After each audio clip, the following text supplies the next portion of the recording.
96. We got 4 episodes left. 96. All flicks for the next. Introducing Austin the Tripod Putnam. Oh, hi guys, Austin here. And yours truly, Rumpy Boy J Money. And this is what I have to offer for today's show. I have, let me get to my list here. Here we go. I have a couple from leftovers from last week. Why is Gary on mute? You'll get to that in a little bit. Don't worry, he'll be here. He's just waking up. He's having some technical difficulties right now. So guys, don't worry, he'll be right here in just a few moments. We have the best Mortal Kombat characters. I have a couple of film reviews. My main topic, the Fanatic. Oh, that's right. Yes. We're gonna be talking about that. And we have something else to talk about too. Also, I got a review of Alita Battle Angel. Okay. I was going to have a couple other reviews, but I couldn't find them. I have a couple of movie games. I have Guess Who, and of course, Film Plus Explained Horribly. I wanted to play this last week with Austin, but he wasn't able to make it. I have the 10 best and worst films of 2008. Credit to LukeNukem for helping me on this one. The most and least anticipated films of the fall winter season. A story about Tommy Wiseau. Do you have to hear? I think I heard about this one actually. Wait, my mic isn't on? No, it is actually not on. What? Okay, hold on a minute. Mic. Yeah, it's the mic. Oh, hold on. Yeah. I was wondering why it didn't sound so clear. There we go. Now there we go. Thank you, chat. I appreciate that. I'm glad they tell me about this because if you watch the replay, you're like, oh fuck. Thank you, chat, for that. And all honestly, I was waiting to see how long it would take you to notice. Well, I thought I had the settings right. That's the thing. I know. An article about M. Night Shyamalan Ding Dong Dickhead. Yep. I know which one you're talking about. Fuck! I can't stand this annoying cocksucker. And something that Warner Brothers did that makes me want to lose all respect for them. And those are my main topics for the day. Go ahead, Austin Boo. You keep talking while I send the word around. All right. So I have a couple topics myself. I have a movie review of Ad Astra, which I did upload. It actually starts playing in 2 hours. I have a movie review for Ad Astra. I will be talking with Romy about The Fanatic, so get ready for that. I have my top 5 most anticipated movies of the fall movie season, which we'll be doing that together as well. I have a couple of gaming topics, 2 game reviews. I have a first impressions, and I also have 2 pickups on 4K, one of which I just bought today, to which I cannot believe how good it looks. But that is what I have for today as well. Now, Mr. Gare Bear, if you'll come back off mute. Gary. No, he doesn't want to. Okay, I can start off or you can start off. It's up to you, Austin. I mean, since we're doing 2 topics together, how do you want to do this? Let's save those 2 for last because those are the big shebang bang. Well, since you don't like to try and go speedy, I'll try and go as fast as I can. No, go ahead. Like I said, we got plenty of time. Yeah, we just started. Okay, so I'll start. All right, so should I start with my 4K pickups or my gaming reviews first? The 4K. I'll go with the 4K pickups first. So, as you guys all know, I am a big believer in 4K. Ever since my boss showed me Blade Runner 2049 in the format, I have loved 4K. Be quiet, Romy. So recently I got a copy of, well, first of all, the remake of Aladdin in 4K, which is a solid movie. It's not great, but I will say it was a much better movie than I was expecting, considering it's from Guy Ritchie, out of all people. But this movie does look very good. When you see Will Smith's The Genie first coming out, the blue just shines off of the screen. If you have a good HDR TV, the colors are gonna bounce really well. Quite interesting, because Aladdin, we all thought it was gonna be awful. And oh no, we all thought it was gonna be terrible, given that especially that Guy Ritchie was making it, and especially because all the trailers were awful. And not just that, but Guy Ritchie hasn't really made a musical. I mean, he's directed a lot of music videos, but all of us did notice that he lacked a sense of flair while making those musical sequences in Aladdin. But it's a very solid movie. I've picked this up. It's not a great movie per se, but it's definitely It was better surprisingly than- decent. Yeah, and I just picked this up today in 4K. That's one of my favorite movies of all time, The Matrix in 4K. Okay, so I went to Best Buy today, and there were a couple of options I could have picked up. Mad Max Fury Road in 4K. I could have picked up Harry Potter and the Prisoner of Azkaban. I could have picked up Winter Soldier in 4K. Or I could have picked up 2001: A Space Odyssey. I would have picked the Matrix out of all of those. So I went with although my boss told me, because he's a huge, he's huge when it comes to 4K and all that. He's the reason why I got a 4K TV in the first place. This movie looks like it was shot yesterday. Wow. It looks that good. The lobby shootout sequence. Oh, I can only imagine not only the particle effects where he's going in slow motion, he's tilted backwards. I can only imagine what that looks like. It looked amazing, and the subway fight, dude. When you see some close-ups, the film grain only adds to how good it looks. And the sound, especially when you see the camera spinning around, the bullet time shot when Neo first does it, feeling the sound going across my speakers. If you're looking for a great movie, I mean, this is one of the greatest movies of all time. So I agree, and well, see, I'll give you that, because back then they were known as the Wachowski brothers. Yeah, they're not the Wachowskis now, but no, this movie looks like a brand new movie. The sound design looks amazing still, and there are some shots. Like, for example, there's the scene where Neo and Trinity are on the helicopter trying to get Morpheus away from the agents. And you see the close-ups in slow motion of the bullets falling down from that chain gun. Yep. It looked like a brand new movie. This looks brand new. Not bad for a film being 20 years old. No, I was blown away by just how good this movie looked. And something that I always do when I watch a movie in 4K is that I dim my lights in my room as much as I possibly can, and I was blown away by how good this movie looked. I mean, the very first thing I watched was the lobby shootout, actually. You were blown away, so you did a LukeNukem. Fuck, yes. I had a cinegasm, as I would say. Cinegasm? Yeah, I had a cinegasm. Okay, so now I'll go on to my game reviews. So recently, I picked up 2 games. Where the hell are they? Okay, here they are. One of them is this. Okay, so I picked up 2 games one game before the hurricane, one after the hurricane. I picked up for the Switch, Astral Chain. Not Asshole Chain, you be quiet. I know. And, okay, so this is from Platinum Games, and I like Platinum Games, they're good company. Oh, hell yeah. Bayonetta, which Vanquish. I never beat Vanquish either. But I heard Vanquish was an awesome title. Oh, Vanquish is a fun, badass action film. Even though I heard it feels like action film. Yeah, It feels like an action write movie, that I one guess. down too. Yeah. Yeah, no kidding. But this game was supervised by the creator of Devil May Cry. So yeah. This is what I'll say about this game. If you don't have a Switch, this is a system seller right here. This is one of the best games of the year. I'll go into my issues first. One of my 2 issues is that the protagonist, you can choose either one of 2 protagonists, and the one you choose doesn't have dialogue, which is really strange. Which is a strange choice, I thought. Another particularly thing I didn't like is that in all the boss battles of this game, there's this really epic Japanese metal music that's played throughout that has no lyrics.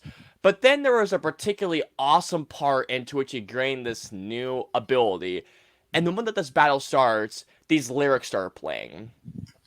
And when I started hearing the lyrics, and no, usually, don't get me wrong, depending on what is going on, I usually love when lyrics are going on, but the song that was playing during this battle did not fit the battle going on. And another thing I will say is that I feel like at one certain point the game does slow down with its pace a little bit, but other than that, this game looks gorgeous. I love the creature designs. The combat never gets stale, because you have 5 different legions, and I don't know if I did. I'm pretty sure I talked about Trover Saves the Universe at one point.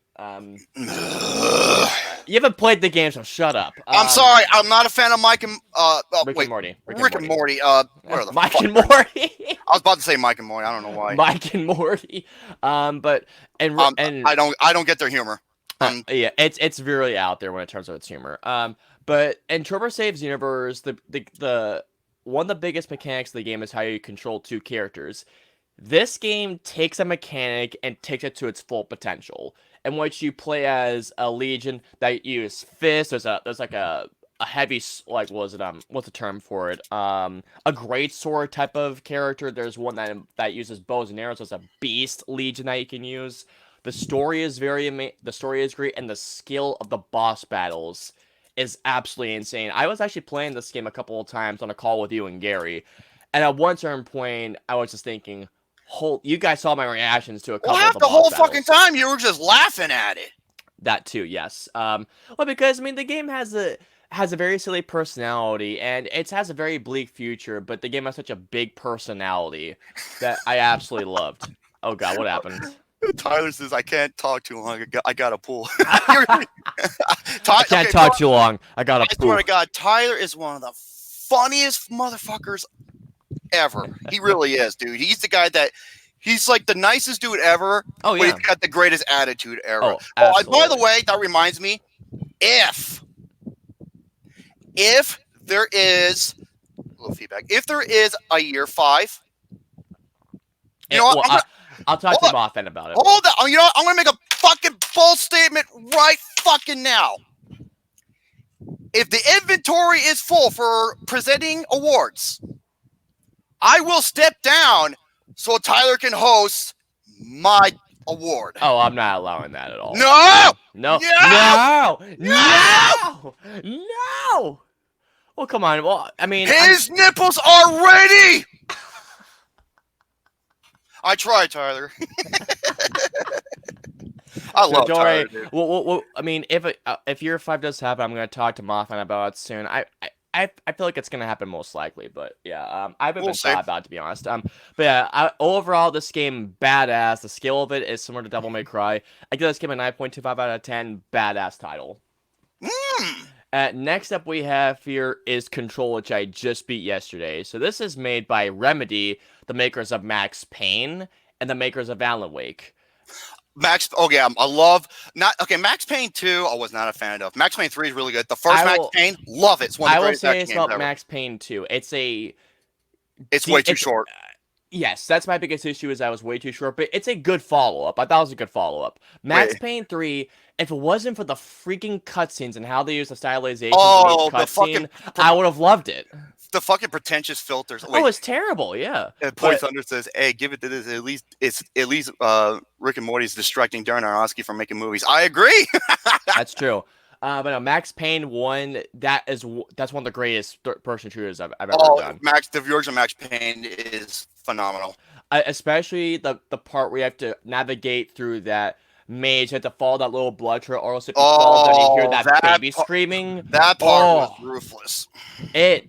That scene, I'm gonna say what other people would say. That scene fucked me up. I wish there was more games like that, but I really this game actually kind of takes back to the what's the word for it? The trippiness to Max Payne, and also and I love Alan Wake. This game essentially first Alan Wake's actually really good. Yeah. Which one? First Alan Wake is really good. Oh, Alan Wake is such an underloved game. It really was. I'm praying that they're gonna make an Alan Wake 2. And Sam Lake actually said that that he really wants to make it, but it just doesn't feel like that investors want to make it, which is a damn shame because it's such a good game. But this game is fucking awesome. It has elements of Doctor Strange. Into which, you mentioned that, yeah. Yeah, as almost a Doctor Strange, into which it shows that the environment's constantly shifting around. It has a little bit of Alan Wake trippiness to it, and it has a tiny bit of Inception to it. You have my spidey senses are tingling in my tank. A tiny bit of Inception because of one specific thing, because of just how at one certain point the game just fucked with your mind. I will say this, in Chapter 9, or at the end of Mission 9, I thought the game ended, and at one point I just thought, what just happened? And then Chapter 10 happens, where my mind was blown. One of my biggest praises when it comes to this game, it also feels very Kubrick-like, especially at the final mission. But one of my biggest praises with this game is that when you get to a certain point, it feels like the game is gonna get stale and throw something else at you that makes everything fresh again. And the combat is so awesome. Um, Even though I beat in this game, there's still things I can do to go around, and there's more expansions. One of them apparently that's gonna connect to Alan Wake. So yes. 9.5 out of 10 for this one. Amazing Wow, game. so two 9.5s. Oh, one was the yellow, one was a 9. No, Astral Chain was a 9.25. This is 9.5. Oh, okay. Yeah, You're going Game Informer style. Oh yes, yeah. This is a phenomenal game. If you have a PS4, if you love Remedy's games, if you're looking for something that's very, the combat is very It's very aggressive. It's a game that wants you to just go basically just rush towards your enemies and just beat the fuck out of them essentially. But trippy game, awesome game. Now I'll go into my movie review, which is for Ad Astra. So, okay, you know what? Mhm. Now you can't spell ignorant without IGN. Okay, that is very true. it is for it. No, can no, be. no. Wait. Ryan O'Toole, my favorite O'Toole brother. Shut the fuck up, Austin. Shut the fuck up. You be quiet. Quiet. You know what? Minus episode 60, the O'Toole brothers haven't been on here. Yeah, so to April Studios, yes. From how this game goes, especially in the final mission, it has such a Stanley Kubrick feel, and it has a little bit of a David Lynch vibe too, just a tad bit, but in the best way possible. Because I know, Romy, I know you're not a fan of David Lynch. No, other than the Elephant Man. Oh, I hear an echo too. I don't know. You didn't like Blue Velvet?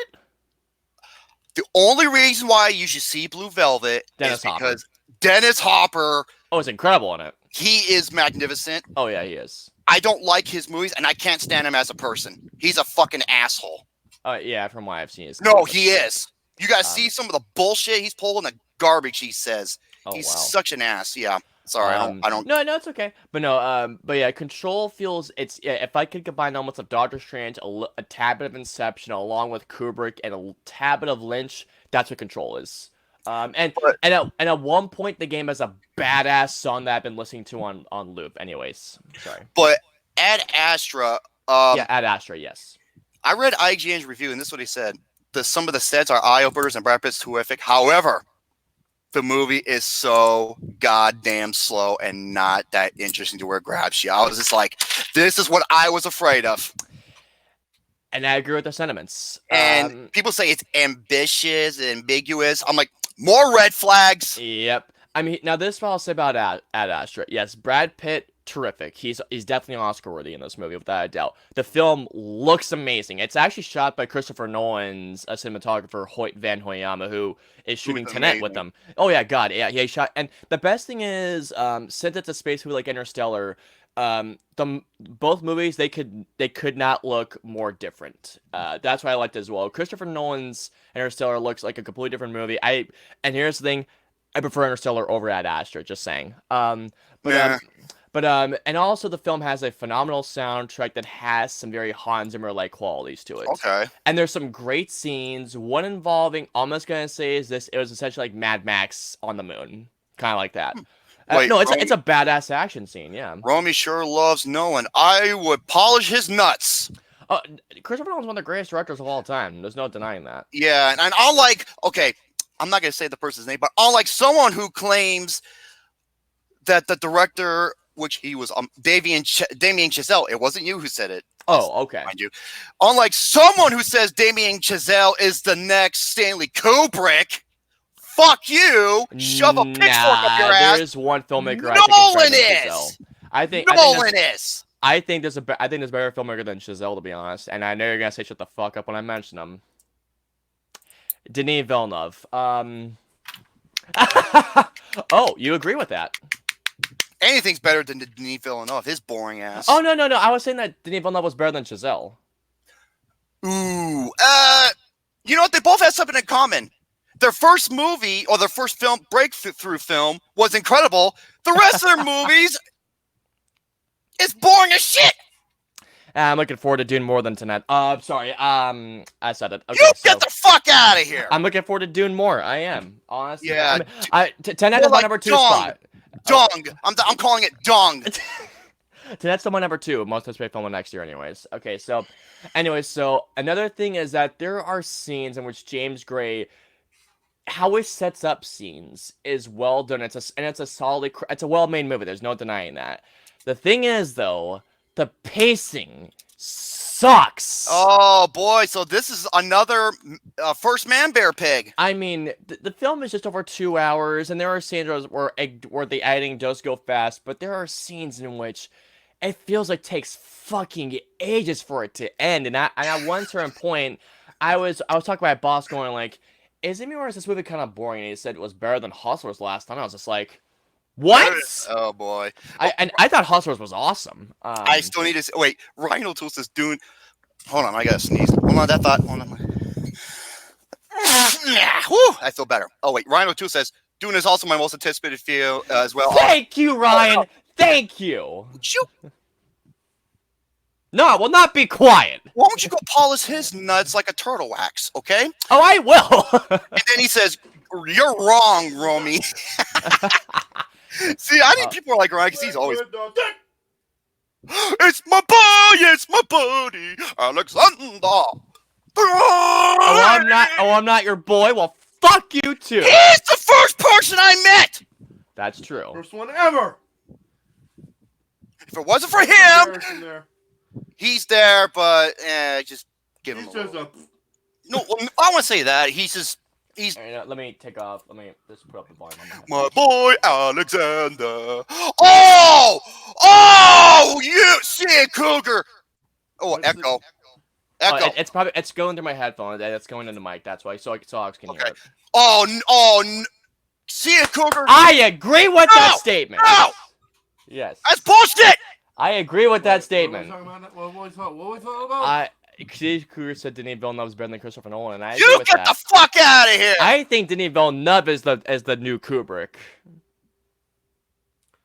I don't know. Oh, I agree. I agree because Christopher Nolan disappointed with Interstellar. Denis Villeneuve has not made a disappointing film to me. Hold on a second. Gary, what? Come back, boo! Hold on a second. I'm going to say this right now. Hold on. Hey, Austin, can you take your mic away from the... Oh, yeah. Okay. Gary. Sorry. I'm going to say this right now. I'm going to make this public. Jose, if you say something fucking stupid like that ever again, you're fucking banned. You get it? What was this? Jose, what happened? He goes, thank God Gary's no here. Jose, How about go fuck yourself and don't ever pull that shit here again? I gotta sit by myself. Let me put on the headphones. Put on soapbox time. Jose, Gary is one of the most entertaining, one of the funniest people I have met in my life. He is one of my best buddies, and I'm not just saying that because I want to blow smoke up his ass, because I am not. He is entertaining as can be, and if it wasn't for him, I would not be on Flicks. Gary made the decision to put me on. So, thank him. Gary, to which I love you for doing that. But Jose, not cool. At all. No. Hell no. Stepping off my soapbox. Okay. Now, anyways, sorry about that. So, getting into what else I liked about Ad Astra. Oh, yeah, no. And the message at the end, even though it's been done multiple times beforehand, it still liked it. But the movie is, well, I agree with Jeremy Johns when he said this. It's pretentious. It is. It is, because there are scenes in this movie into which it goes a certain direction, and I just thought, what? At one certain point, and I think I was the only, and I saw this in IMAX, by the way. It's worth seeing in IMAX, I'll say that much. But there are just a couple of scenes into which I was just not engaged because the story, I was not emotionally invested with the characters. I still thought it was a solid crafted movie, but it's a slow burn. And here's the thing, I like slow burns, and it's pretentious. It honestly is. It's a pretentious movie, but God damn it, Alex. I can still appreciate it for being solidly crafted. I love slow burns. I love Romy the fuck up. I love the only Sicario. time a slow burn is good is during sex. I love Sicario. I love Arrival. You liked Arrival, actually. No, I didn't like Sicario. I thought Sicario was overrated. But you liked Arrival, though. Yeah, it was okay. It was in your top 10 of the year. Tyler says you get a cool pin if you see Ad Astra on IMAX. Who gives a fuck? Yeah, honestly, I mean, I will say this: if I had the choice to see Interstellar or Ad Astra again, I'll see Interstellar easily. And one of my other biggest issues with it was just like it felt too damn long. It felt too long, and and another slow burn I loved, Romy, again, shut the fuck up, Annihilation. You be quiet. Annihilation. Annihilation.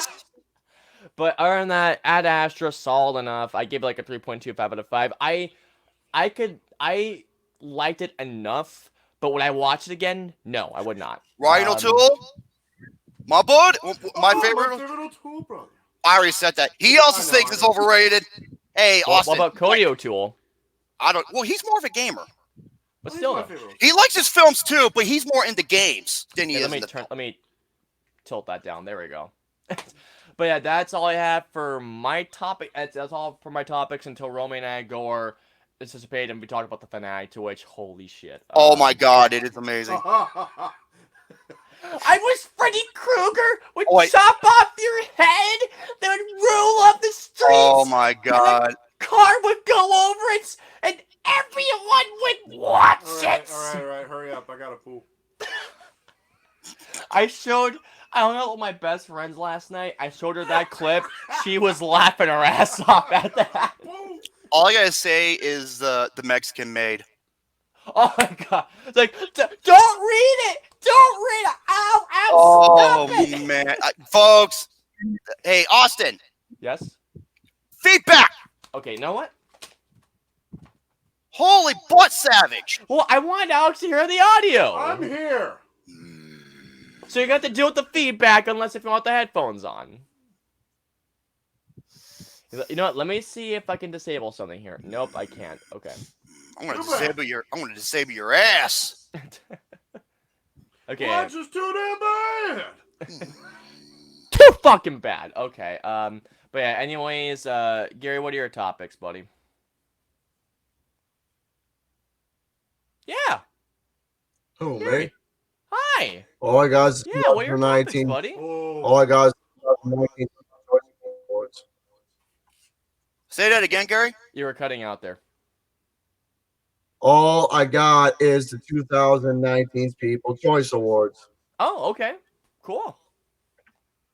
All I'm going to go over is the film category. I'm not going over TV. I'm not going over music. I'm not going over this other bullshit. I'm only going over the film categories because all this other nonsense. Yeah, dude, go for it. I want to hear this. In terms of TV, I'm only going to go over the show of the year because that category kind of bothers me. Other than that, I'm going to not go over the rest of them. And I happen to have a story with everybody that I'm going to go over that is the kind of that I kind of caught my interest. I was watching videos of this earlier. Right. And as for what it was, let's just say it was about a real life work experience. And I was watching videos of everybody else's experience in this job. And let's just say I can somewhat relate to, actually, no, I can relate to all these people who share the exact same experience as I did in terms of the this particular job. Mm-hmm. So, anyways, I'm hearing bad feedback. It's because it's coming from my end because I want Alex to hear the audio. That's why. I'll leave. No. You sure? Well, anyways, Okay. All right. getting back That's to okay. what I was. Well, again, I want Alex to hear the audio, and it's gonna go into the microphone. No. Hi, you fellow dicks. Keep talking. Right, I'm gonna get some water. I'm out of water. So there's no echo anymore. Give me just one moment. Okay, there should be no echo. In terms of the categories that I have here, I'm gonna go over. Fuck it. Since this is the first thing I got up, I'm gonna go over what's on E-News, and that is the People's Choice Awards. So every year around, the People's Choice Awards comes around, and they do their thing. Okay. Lottie doody da, whoop de fucking do. I don't watch awards. I can give two fucking shits about this particular ceremony. But since it was highly requested within the chat, and kudos to Ben Wilner, and kudos to both Count Victor for both sending the link well, at least for I think it was Ben who told Victor or Right. whatever it may be, whoever said it. Regards to and get both credits anyway. Due to the fact that they both said something about it, so there you go. So with that being said, here is the categories in terms of, well, the one TV show related and the movie bullshit. I haven't looked at this yet. Even when I was scrolling down to start off with, I didn't even bother. So All right. I'm just going to take a look and see exactly what we got for a TV show. And I'm going to go over each one, like I said, and see exactly and give hopefully an honest thought of how we all feel and et cetera, et cetera, et cetera. Not a problem. So anyways, here is the TV. Here is for television, the show of 2019. We have Grey's Anatomy. Ugh. It's very nice. This is Us. Never heard of it. Riverdale. I've heard it's good. Oh, Riverdale, I've heard great things about. I don't know. The Walking Dead. That show should have ended a long time ago. It really should have. Game of Thrones. Everyone's been saying that the later seasons have sucked. I wouldn't go that far, but it's the weakest. My pick to win, Stranger Things. You goddamn fucking right. And The Big Bang Theory. The only reason why that show is on is because of that Kaylee Kukel bitch. Yeah. Which, by the way, as a person, she's a rotten human being. Let me explain. So let me ask you all folks a question. Yeah. You watch it, that's nice, but for those who don't, or if you don't, or whatever, what's so fucking funny about The Big Bang Theory? It's not I even will say. funny. The show's goddamn retarded. I will say this. I used to watch when I was in I think when I was in high school. No, I used to watch it, but I didn't even find it funny. I really didn't. It's just adolescent fucking humor is what I get from everything at this point.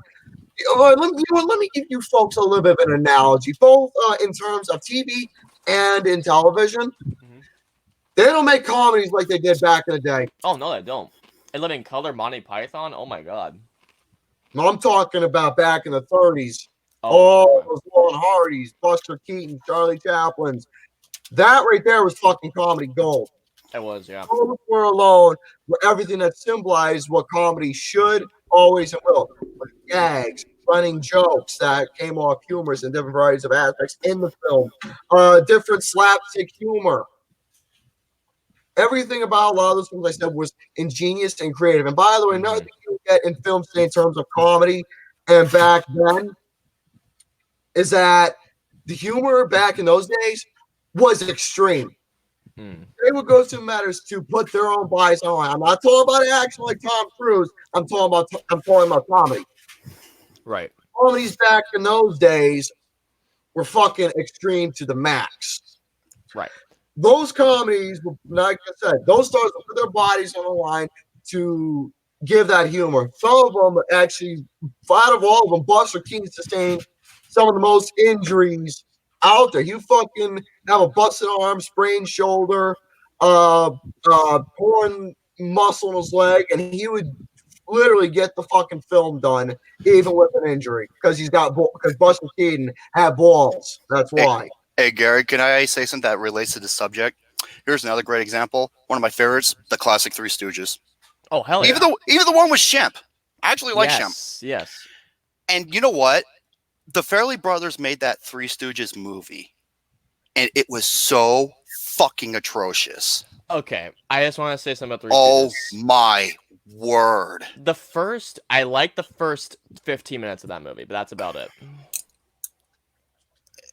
I'm sorry, dude. It's just like it's like there's a reason why it worked so well back in the day because they were shorts. Well, not only were they shorts, they were the foundation of that genre. Correct. Yeah, they're the foundation of slapstick comedy. Yep, and they just don't know how to do it anymore. It just comes off so tedious. No, I actually liked the first 20 minutes of that movie, but everything afterwards, I was like, the joke's just getting really old at this point. Oh my god! You know what's funny about that, Hunter? Oh, Romy is Curly. Curly's real name is Jerome. What? I'm not kidding.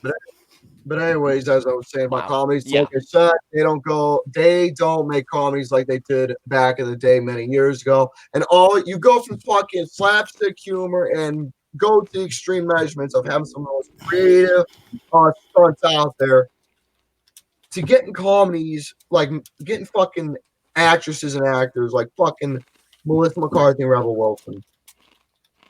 Mm-hmm. And you go from that to Adam Sandler. It's like going from Stone Cold Steve Austin to John Cena in an instant. Pretty much. Oh God. It's like going from The Rock to Jinder Mahal. Oh Jesus. Yeah. Fuck, you know.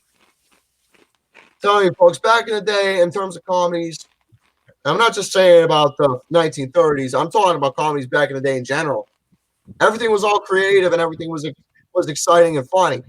The comedies now, they just suck. And because of that, I became a huge comedy snob. So there you go. Now, in terms of Fanatic, I did see the movie myself. I will probably say a couple things, but I won't be laughing and giggling because I didn't find the movie funny. I was with him throughout. Austin was with him partially. I would have stayed, but I had to go. I was at my mom's house, so I couldn't really afford to go to bed late. And it's unfortunate because I thought Gary would fucking have the time of his life watching this goofy shit, but I guess not. Let me just give you a simple, straight to the point reason why I didn't laugh. I have no tolerance for man-child. But he's not really a man-child per se. So I have no tolerance. He has a disability, dude. There's a difference. Plus, he's an obsessed fanboy. So I couldn't tolerate it. I couldn't tolerate the way he was coming off. I couldn't tolerate the humor that came off to folks. I didn't laugh a single thing.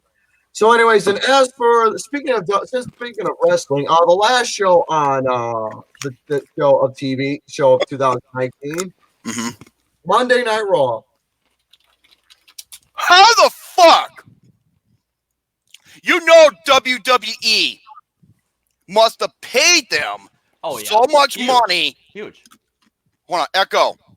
Okay. To pay them so much money to fucking get nominated. Oh, yeah. Huge. The ratings are garbage. The show is worse than it's ever been. Folks, I'm an AEW guy and indie independent wrestling guy. I don't watch anything that's involved with WWE except NXT, even though it's WWE related, but it doesn't come off that way. So I got no comment on that except just I call bullshit. Shady from NY. All right, let's get to the movie bullshit. So, anyways, in terms of for this E-News, what they got for nominees of all the films, let's talk about animated of the year. Can I say something real quick? The People's Choice Awards is on E, which also airs Total Divas. Coincidence? Oh, sorry. That show fucking sucks. There you go. Go ahead, Gary. I just had to speed. Thank you, Count Victor, because that makes sense. Anyways, in terms of the animated movie star of the year, here what we got. Excuse me. We have America Ferrara for How to Train Your Dragon: The Hidden World. That's gonna win. Tom Hanks for Toy Story 4. He might win. Kevin Hart for The Secret Life of Pets 2. He was the worst thing about it. Speaking of worst, we have Beyonce for The Lion King. No! Fuck no! Weakest link. We have Ryan Reynolds for Pokemon Detective Pikachu. He was hilarious. That. We have Chris Pratt for the Lego Movie 2, the second part. I haven't seen that yet. Tiffany Haddish for The Secret Life of Pets 2, and Awkwafina for the Angry Birds Movie 2. Okay. I don't mind. Didn't even see Angry Birds 2. Didn't even see I saw.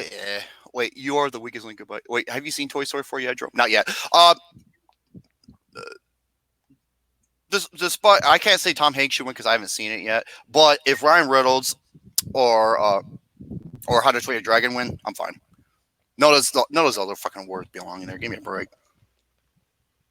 As in terms of my thought for who I want to win, I'm gonna give it to American Ferrara for Dragon 3. And as for the other performances, minus Tom Hanks, all the other ones are not even important. Ryan Reynolds was okay. And as for Awkwafina in Angry Birds Movie 2, I didn't mind it that much. As for the rest, I could give two shits. Next up, the action movie star of 2019. Okay. We have Robert Downey Jr. for Avengers Endgame. And he's the winner. Chris Evans, same exact movie, Avengers Endgame. All right. We have Tom Holland for Spider-Man Far From Home. Okay. Halle Berry for John Wick 3. Okay. I love that pick. Keanu Reeves for John Wick 3. Ooh, you know what? Oh, go ahead. Keep reading them.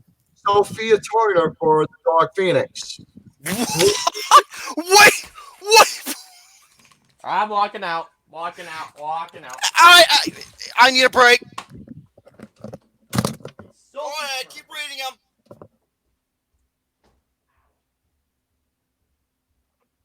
Oh, my fucking head. But anyways, ladies and gentlemen, boys and girls of all ages, this is another episode of Flicks with the Dicks. The show sucks. I could give 2 fucks for that. I'm doing it anyway because I got nothing else to do with my Dark with, Sphincter. So anyways, as for that, I didn't get my parts out, so there you go. There's my parting ways. And again, apologies for that one link I made. My computer has been giving me fucking hiccups for the past few minutes and still is. So I'm keeping a lot of links off because my computer's giving me shit. So that's all I gotta say about that. But anyway, Sophie Turner. So in terms of the next up, we have Brie Larson for Captain Marvel. Okay. Dwayne Johnson, Fast and Furious presents. Hobbs and and Shaw? Hobbs and Shaw. I'm not saying it. Oh, come on. So the next, Please. Ah. Please. Hobbs and Shaw. Ah. Hobbs and Shaw. Wow. Louder. Hobbs and Shaw. Hobbs and Shaw. There you go. I can tell he's not in the mood to do it. He Okay. isn't. I don't want to yell. Okay. I don't want to yell. I don't want to yell. Okay. Okay. I don't want to yell. Anyways, comedy movie star of 2019. Okay. We have Noah Centineo for The Perfect Date, and the people are still talking about that. How fucking Oh, that fucking movie? Okay, I never saw it, but I've never even seen The Perfect Date. we It's have on Netflix. Mindy Kaling for Late Night. I What the forgot fuck about is the Late movie, Night? honest. I forgot. Yeah, I forgot that movie Eh, existed. Emma Thompson's in it. Oh, okay. We have Dwayne The Rock Johnson for Fighting With My Family. He's barely in it. He's in it We for have- 2 to 3 scenes. We have Liam Hemsworth for Isn't It Romantic? I have not seen Is It Romantic? We have Adam Sandler, Murder Mystery. I heard that was terrible. Netflix It's on movie. Netflix. I'm not bothering with it. Mm-mm. Next up we have Kevin Hart Oh, it doesn't surprise me one bit. for The Upside. Next up we have is Oh God, what is it? Ali Wong. Ali Wong for Always Be My Maybe. Aw, Gary's trying to smile a little bit. Nah, she ain't no Jing Tian. Or Constance Wu. Or Constance- Woo! Woo! Oh yeah, too, I'm sorry. Or she's not Mio Ichiki, Erika Kitagawa, Riko Kobayakawa. She ain't Sora Shinya. She's not. What else can I think of? What in the shitting hell? Not Naomi Mizuki. She's not Tomoka Sakuri. Suzuki Ishikawa. Ryo Hamazaki. Julia Boring. She's not Sophia Takagawa. How I know these. That's like 15 names. Jesus How Christ. I know these names. Just don't ask. I just do. I God, don't you- want to know. Dude, you know more Asian honeys than I do porn stars. Don't And ask. same with redheads. I redheads. Like I said, I do my homework. If you're a lonely fucker, you just know names. Yeah, So go ahead. anyway, Take a picture. so if you know, okay. So anyways, as for the last one, we have Rebel Wilson for Isn't It Romantic? I heard she was actually good in it. Okay, so they choose Dwayne Johnson for Fine With My Family, but not Nick Frost. I was gonna say Nick Frost was the funniest aspect of the movie. Or not even Florence Pugh. Well, Well, I mean, Nick Frost was the funniest part, but Oh, yeah. he was fucking hysterical. But not Florence Pugh. Dude, she's gonna be so overlooked. She really Yeah, will. thank you. Where's Seth Rogen and Charlize Theron for Long Shot? Yeah, no kidding there. That is such a damn good romantic comedy. I about to say, I wonder what the what the window is for that show specifically, because I would have nominated Jacob Tremblay for Good Boy. Shut the fuck up, guys. I know a lot of people hated it. And I bear to answer your question there about the actress who's playing as Number One in next year's film. I already know. Her name is Lou Yifei, I'm not surprised you know that. Pepe Le Pew, what? and she is fucking good looking up the ass. I Pepe like. Le Pew. I don't even know who's more gorgeous, her or Fawn Bing Bing. Fawn Bing Bing. You walked into that one. Mm-mm.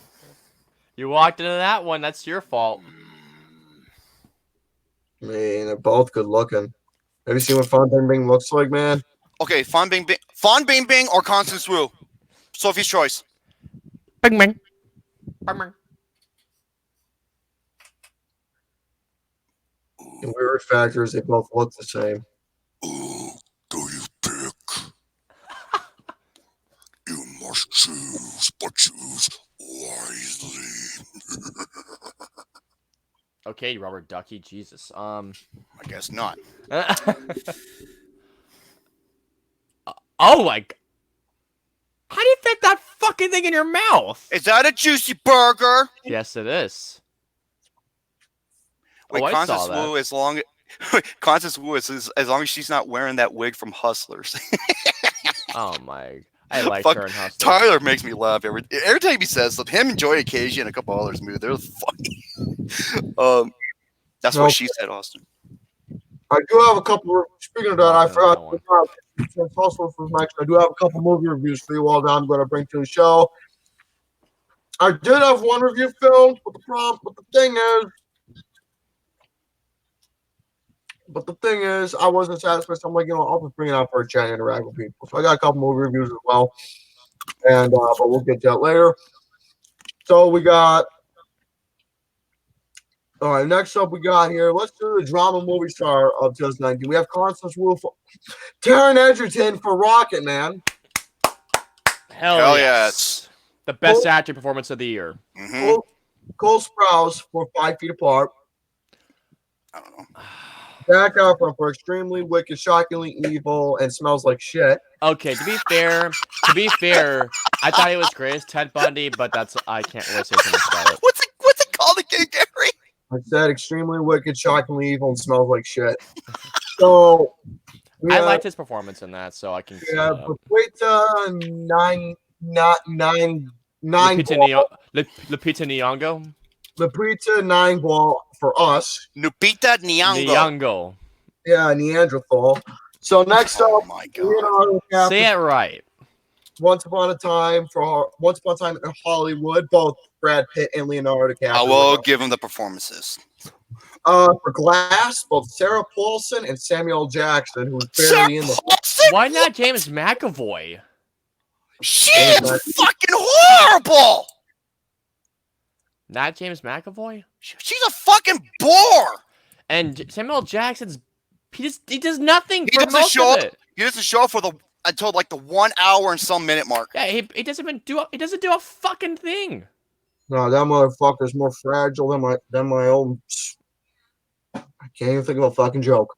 So that's that. And next up, we got here's a female movie star of 2019. Here's what we got. Okay. We have again Lupita Neanderthal for Lupita Nyong'o. whatever the fuck her name is for us. We have Tessa Thompson for Men in Black International. Fucking really? We have Brie Larson for Captain Marvel. Okay. We got Jennifer Aniston for Murder Mystery. I prefer her more to start than a fucking movie. Sure. Next I'm up, sorry, I I didn't don't understand. speak gibberish. Yeah, and I thought you didn't like it when people do when they talk when they eat, Gary. Mm-hmm. well, there was a difference. And that is? I was swallowing the food. Oh, so you're not a spitter? Ooh, I should write that down. Next up, Sophia Turner for Dark Phoenix. Oh, for God's sakes, dude! So next up, we have Zendaya for Spider-Man. Zendaya for Spider-Man. We have Scarlett Johansson for Avengers Endgame. Oh, there goes Lucas. Oh, I can. But no, she was perfect. Great. In the movie. She's great in it. Yeah. Goddamn, Lucas takes football much more serious than it is trying to get on a date with her. Dude, remember what I said? That's very true. Yeah. It does, Episode 75 of Pain and Gain. I have it marked. I remember that. Yes, I remember that. Next up is this other one was barely in the movie too. Millie Bobby Brown for Godzilla King of the Monsters. Well, she was in it throughout it. I mean, yeah, she was the best actress in the movie. She's great in it. She's great. Oh, I see some. Is there any Florence Pugh in that at all? What are you looking at, Gary? What are you looking at, Gary? Gary, what the fuck are you staring at? Oh boy, he's in his happy place now. Gary? Ooh. What are you looking at? Oh god, here we go.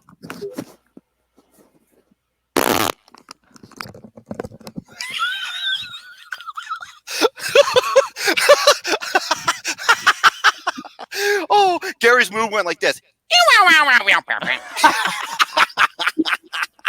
He just went from happiness to just miserable again. Jesus. Now we're cooking with gas. That was weak, my ass. I didn't say it was weak. No, O and B. B is. Oh, it was not weak. O and B. Okay, B is in butt rumble. B is in butt rumble. Jesus God. Gary, I just want to ask: was there any mention of Florence Pugh in that list? No. Well, fuck that list for including Sophie Turner and not Florence Pugh. Wow. Nothing for finding with my family. Are you kidding me right now? That's Come bullshit. on. It's one of the best films of the year. That's retarded. She is magnificent. If it said Midsommar, I would have gotten walked. Well, nope, No. don't say anything. Do you want to go there with me? I won't say anything. Won't say anything. Won't say anything. Yeah. I felt her pain. I did it. I wanted Well, it. I did. I was like, honey, this is gonna hurt me a lot worse. It's gonna hurt you. Now shut the fuck up. But I did think that her performance in Bound with My Family was better. Better, dude. That's like comparing sugar to shit. Asshole. Hey, Care Bear, Anyways, what are you doing? what are you No. doing, boo boo? Next up, we have here.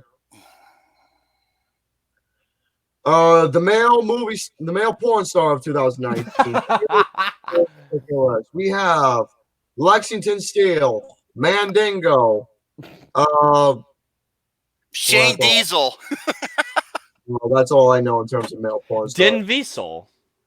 Next up, we have. I don't give a fuck about the women. I care more about the women. I don't give a fuck about the dudes. I give a fuck about the women. Which is kind of ironic because in porn, women get paid 3 to 4 times more than men. Yeah. And some women, these feminazis, are like, oh, equal rights? How about fuck you? Oh, by the way, it also depends on the type of scene that they're doing as well. Yep.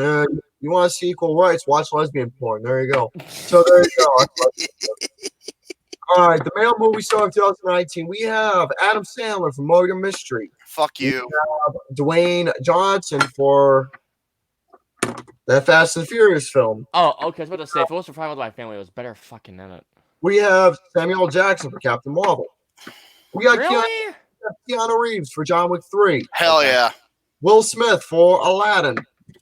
We have Okay. we have Tom Holland for Spider-Man Far From Home. We have both Chris Hemsworth and Robert Downey Jr. both nominated for Avengers Endgame. Not Chris Evans. Okay, I'm surprised by that. All right, next up is the family movie of 2019. Oh boy, here we fucking go. We have the Angry Birds 2. Detective Pikachu. Okay, That one's not okay. That one's not bad. Lego Movie 2. I have not seen that one. How to Train Your Dragon Hidden World. Secret Life of Pets 2. Aladdin. The Lion King and Toy Story 4. The Lion King? Are you fucking mad? I like Lion King. Austin, Do me a favor. I had to do Buy it. yourself some Astral Glide and find a pole. I think you know what to do next. I have to do it. I'm sorry. So, thinking of that fact of people saying, "Oh, I like it." I'll get to that when I get to one of my reviews. Thank you. So, Well, I can't defend it. but gotta have your reasons, my friend. Thank you. I like the visual effects. I like the performances for the most part. What's on? Next up, Oh, well, fuck you too. we have the extremely wicked, shockingly evil, and smells like shit. We got What's this category for again? drama. Okay. By the way, this is a Oh my god. Don't tell me they have what I think they have on there. you fuckers. No. Is it after? Uh-huh. No, I'm done. No, I'm done.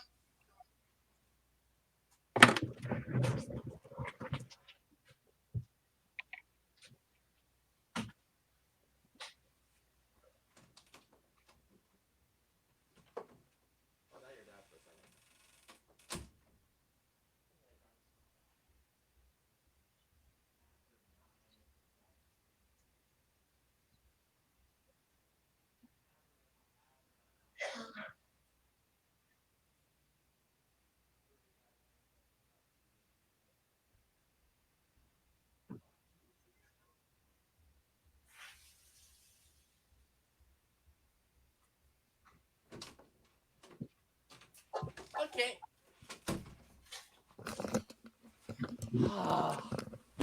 I love how I came back at the same time. That's kind of funny. All right, You know, next A up, movie where a next man up, decides about. Oh. we have triple frontier. A movie that not only tries to make you feel bad about someone that cheats on their fucking boyfriend, but romanticizes about cheating. Fuck you, People's Choice Awards. Fuck you. The worst one of the fucking year. Next up is Birds! Next up is Us. Okay. Hell yes. Great. Next up is Glass. No, ass! Eh. 5 Feet Apart. Yes, my dick is. Rocket Man. Fuck yes. Good Now, shit. Once Upon a Time in Hollywood. All right, next up, the action movie Oh. of 2019. If John Wick isn't nominated here, I'm gonna lose my mind.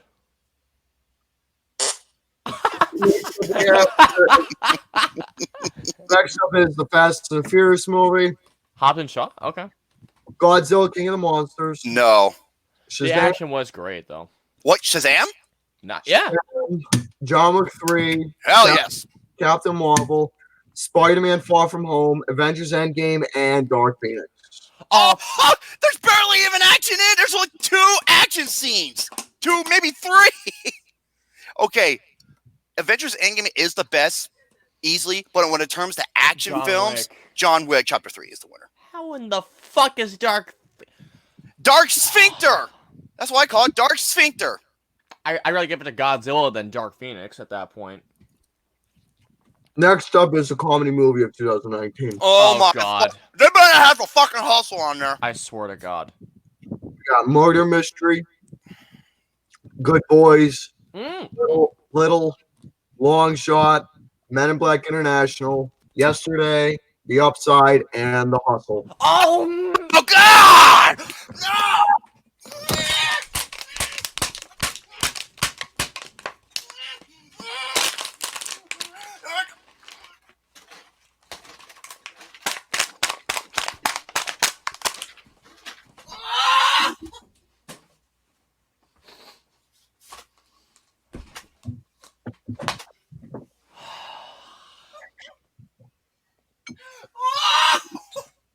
Are you kidding me? Here, this right thing. You motherfuckers here. Here's right thing. There. That's what I think about your shit. Once again. What the fuck? First After, now The Hustle? Oh my God. Dark Phoenix gets action Even though there's like fucking Seriously, astronauts. I need to go in depth and see how these fucking films get nominated and who votes for these. Next up is the movie of the year. Oh God. Okay, I'm afraid to hear what it is. Go ahead. Don't keep it. If Apper's on here, I swear to God. We have Spider-Man: Far From Home, Okay. John Wick 3, Hell yes. Us, Hobbs and Shaw, Really? The Lion King, Oh, come on. Wow. Captain Marvel, Toy Story 4, and Endgame. Okay, thank God, nothing for Hustle or After. Oh my God. Or Dark Sphincter. Thank God. Okay, at least they redeemed themselves a little bit. Fucking The Hustle and Best Comedy. Are you kidding me? Oh my god, that's just like it's called Best Comedy. There's no such thing as comedy in that fucking movie. There's not a single laugh in it. Unless you count the who's like in it for like 20 seconds total. That's because I burped, Gary. He doesn't know what to fucking think. I know. Anyways, hold up a second. I see something. Dark Pingus? Oh, I see something. Pingus. What do you see, Gary? Gary? Hello, Gary? Howie. hello there. Hey. Hey. Hey. Hey. Hello there. Gary! We're doing a show!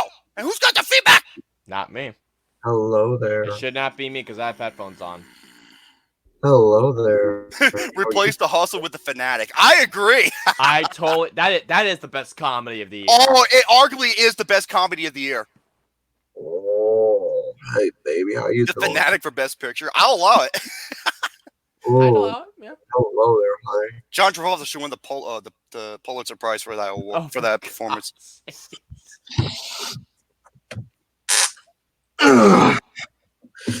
All right, next up we got here in terms of categories. Oh wait, that's it. I closed the link down. All right, let's get to another I probably topic. don't want to hear any more from the I people's don't know choice. what you want to hear. Let's get to some movie reviews, shall we? That wasn't very nice. Yeah, dickhead. All right, I'm not gonna review the Fanatic because I don't want to touch it. That's okay, Austin. I will. Oh yeah. I got 4 movie reviews I want to give you all. Well, the first review I want to give you all is Ready or Not. This is gonna Okay. Be quiet. Be quiet.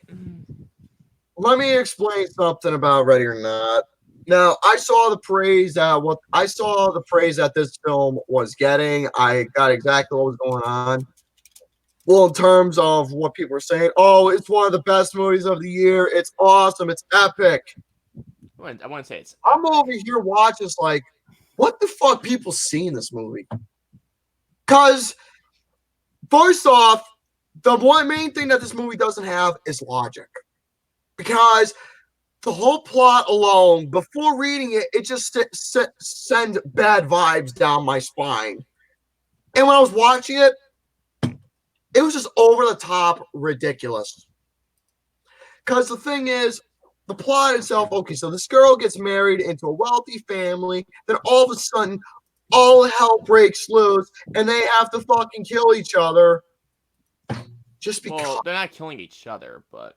Just because of one thing that they do. Oh, you got your reason, but it was done horribly. And again, there was no logic to back it up why this is happening. And I don't understand it.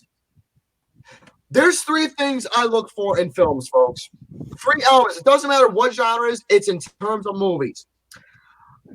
I look for logic, entertainment, and there was one more point. Common sense.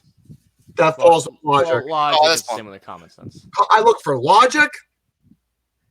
I look for logic. I look for entertainment, and I look for.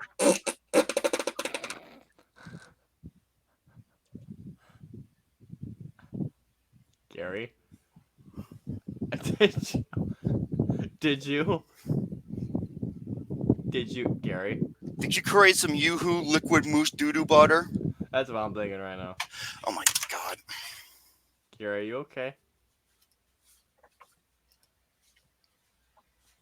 I think I made an oopsie. Well, get to the bathroom then. I mean, I shit myself last night, folks. I'm not surprised by that. Anyways, in terms of this movie, it's like I said, I can't think of what that third reason is.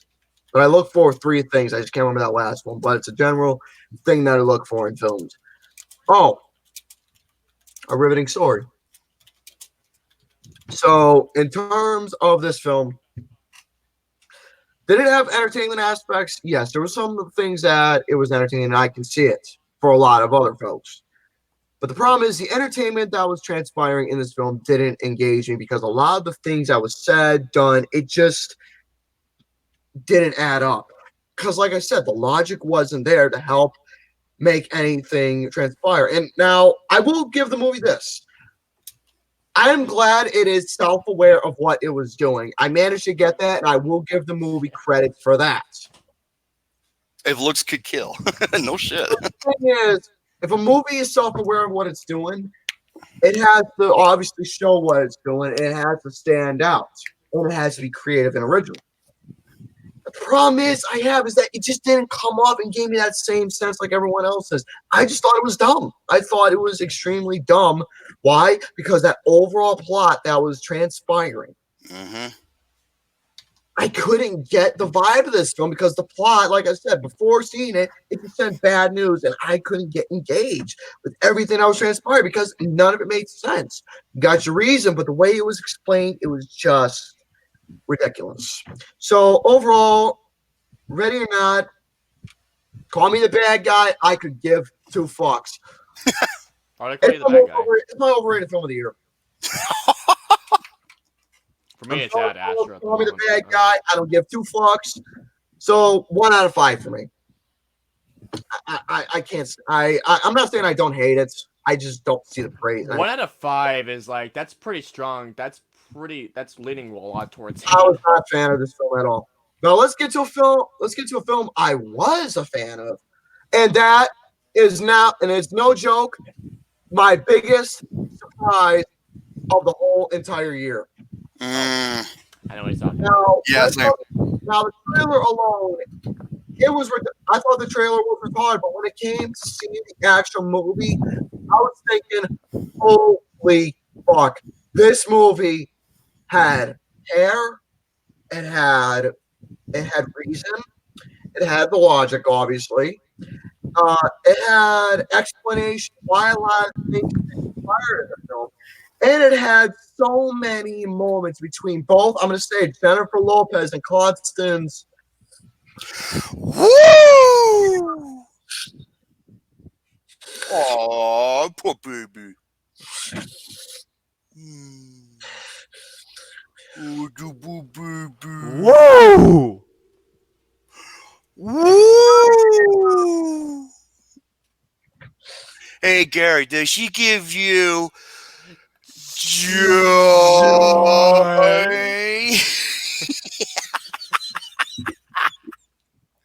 Hey, what are you doing?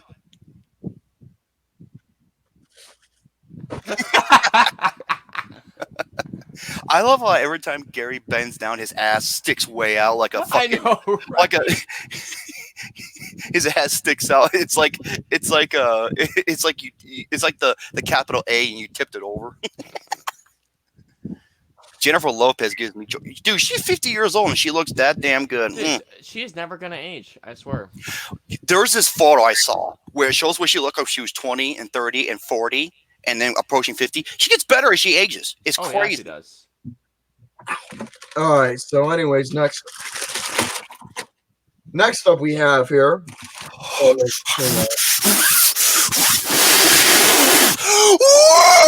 Gary, Gary, I want one. What the hell just happened? I want to kick out. I want to get cat. Give me. I want to get cat. Give me a cat. Please give me a cat. I'm gonna go. I've been a good boy. I've been a really good boy. Even Santa. I'm gonna go. I want to get cat. Please. Gary. I want to kick cat. Break me off the piece that I kick up on. Right. Oh my god.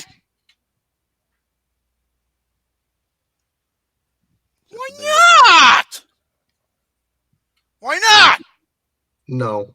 Wait, lay off the Red Bull. I'm sorry, I don't drink piss. No! Why not? Why not? Moving on here. Ah, fuck you! Give me a reason why I can't have a Kit Kat! Give me a fucking reason! Too fat. I mean, you ain't wrong. I rest my case.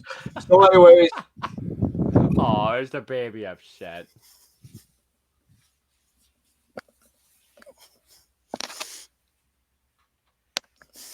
You made the baby upset. Oh.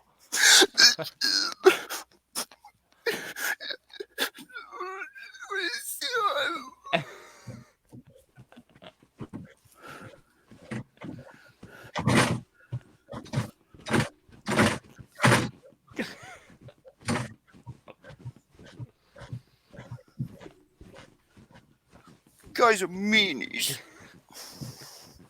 Hey, don't use your shoulder. I don't want you to hurt your shoulder. That's better. That's better.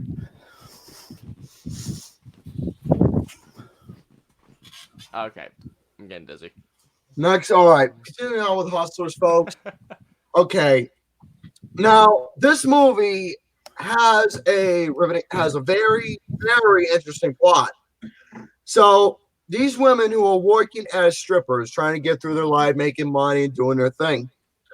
Now, they're both going through struggles, and here comes this lady named Ramona to teach Destiny how to fingle or hustle or haggle or whatever. Basically take advantages of their Wall Street clients who come into the club a lot. So when the economy collapses and cuts their profit, the gals and two other dancers decide to do a daring scheme to save their lives. Now, a lot of things that transpire in this movie, it may come off a little ridiculous in terms, but the thing is, there is explanation why a lot of these things happen and why they're doing it. And it shows. Now, there's minus the whole stripping scene. I'll get to my little nitpick in a moment. Okay, I'll just say my nitpick right now. Now, Constance Wu, I love her to death, but see, this is just a nitpick. It's nothing to do with a movie. It's more of a personal feeling. I just don't see her playing as a stripper in a film in terms of getting a visual idea and seeing it. I didn't like her costume design. I didn't like the way she looked in terms of that, but her performance was great. It's just I didn't like the way she looked in the film. The hair didn't suit her. The stripping moves, it just didn't suit her. You allow her to strip on your pole. Probably think, oh, it's because she's not stripping for you. No, it's not because I'm not gonna let my own fucking biasness get involved. It's for the fact she doesn't come off as that type of woman to play a character like that, and I just didn't like the way she looked. Yeah, okay. It's like Chloe Grace Moretz and Carrie. Performance-wise, she was great. She was outstanding in the film. But even though Constance Wu was great, Jennifer Lopez was outstanding. This is what I've been hearing, and now it's like, what fucking planet am I from? Jennifer Lopez is playing as the supporting role for this film. This movie was a perfect fit for her. Not only did she look it, she acted it. This was a perfect role for her. And I've seen a lot of movies that Jennifer Lopez has played, and a lot of them haven't been that great. The last movie I saw that she played and that was phenomenal was Selena. That movie was outstanding. What was that Steven Soderbergh film? Oh, Magic Mike? No. That Jennifer Lopez was in. I forgot what it's called. Jennifer Lopez was in a Soderbergh movie? Yeah. It was a long time ago. Sex Lies in the Videotape? Go ahead, Gary. I can't think of it. Well, anyways, folks, let me tell you right now, even though she was a supporting role in this film, she was the best thing about the whole entire movie. Oh, I'm with you on that. Out of sight. Well, in terms of the Network Film Awards, there's no doubt she's going to be nominated for supporting actress, and she is my rightful pick to win for supporting actress. It's like, what fucking blue moon are we living in this year? She was absolutely incredible in this film. This movie has so much heart, so much care. This film takes you inside the in-depth look of the stripping industry, of what you're seeing in reality is not what you were seeing, because they show a good exclusive behind the scenes of what the stripping industry is like for a lot of women. See, the thing is, folks, and I've said it for a long time, it's fake entertainment. It's only cheap entertainment just to get you satisfaction. It's not real entertainment. I mean, it's entertainment, don't get me wrong, but the reason why I'm saying it's fake entertainment, because it's a job that they're doing to get paid, like every other person, if you get what I'm saying, folks. Yeah. But yeah, I've never gone to a strip club, and I don't want to, because like I said, Same. I understand it's a business to make money. It's a business for someone to make a living, and you're just doing it just to get some kicks.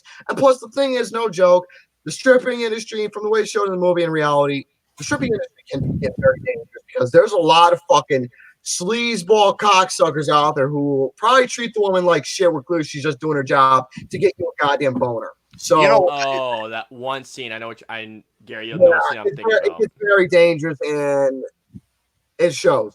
So this movie was incredible. This film was an outstanding watch.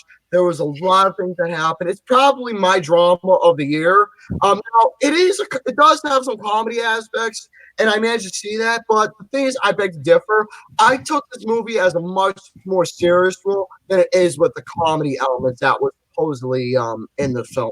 So my overall thought is a 4.5 out of 5. This movie was a great gem.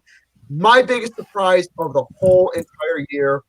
And if you haven't seen it yet, folks, you got to give it a watch. It was a real intriguing film. I was telling you guys it was great, and you both were going like, bullshit it is. All right. Next film I'm going to talk about, I'm going to keep this one short because I have a rant for one film. All right, I'm going to talk about It Chapter 2 real quick. All right. The film is a continuation of the first shit movie, but the difference is everyone is an adult. Now, short and simple to the better point, this film was dumb.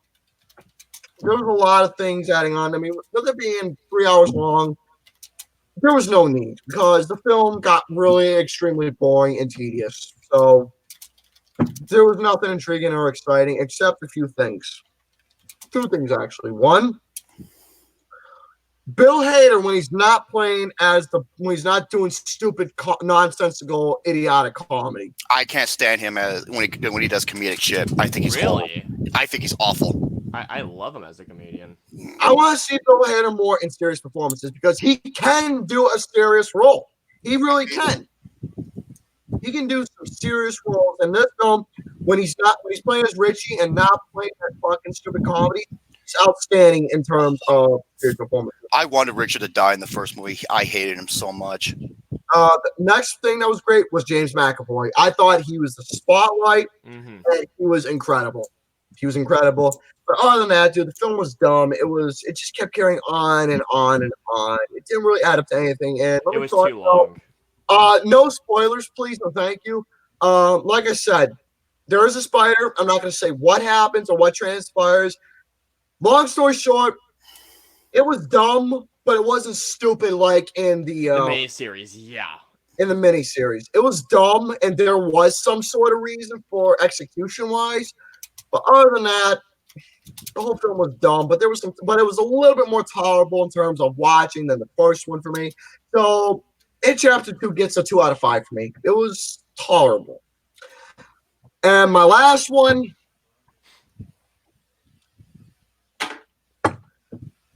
I saw this movie. I know what it is. I know it is. I think I'll have to mute because I actually liked it. That's when we get to my point. Annabelle Comes Home. Yep, I'm gonna have to mute it. Oh, I like this movie. Oh, I thought it was okay. It was a good movie. Okay, and go on. You like it? Go on. I fucking hate it when people comment shit like that. I don't want to see no nonchalant. Don't be nonchalant. Help me out. Go on. I disagree. Okay. So what's good? Yeah, I gave my reasoning like days ago. How about one thing about this movie that I'm surprised that a lot of people didn't catch it? Let me explain this movie, and I'm going to spoil it too, because that's the only way I can get my honest thought. Well, So Romy here hasn't seen it. I'm going to spoil, but I'm not going to spoil major things. I don't. Or if there was, excuse me, there wasn't any major things. I'm sorry. So let me tell you all Thank you, exactly. Ibar. Thank you, Ibar Bros. I could understand if you didn't like it. The first 20 minutes of this film, it was coming off really good so far. It was coming off like another Conjuring film. It was coming off exactly like a Conjuring 3 if it was a prequel or specific events that transpired the way it was coming down. And I was liking that so far. The first 20 minutes was filmed. You meet Judy, their daughter. She's obviously going through a lot of shit because she's scared about all the things that's in her parents' house. And you know in reality that Ed and Lorraine Warren are some of the biggest collectors out there in terms of paranormal world.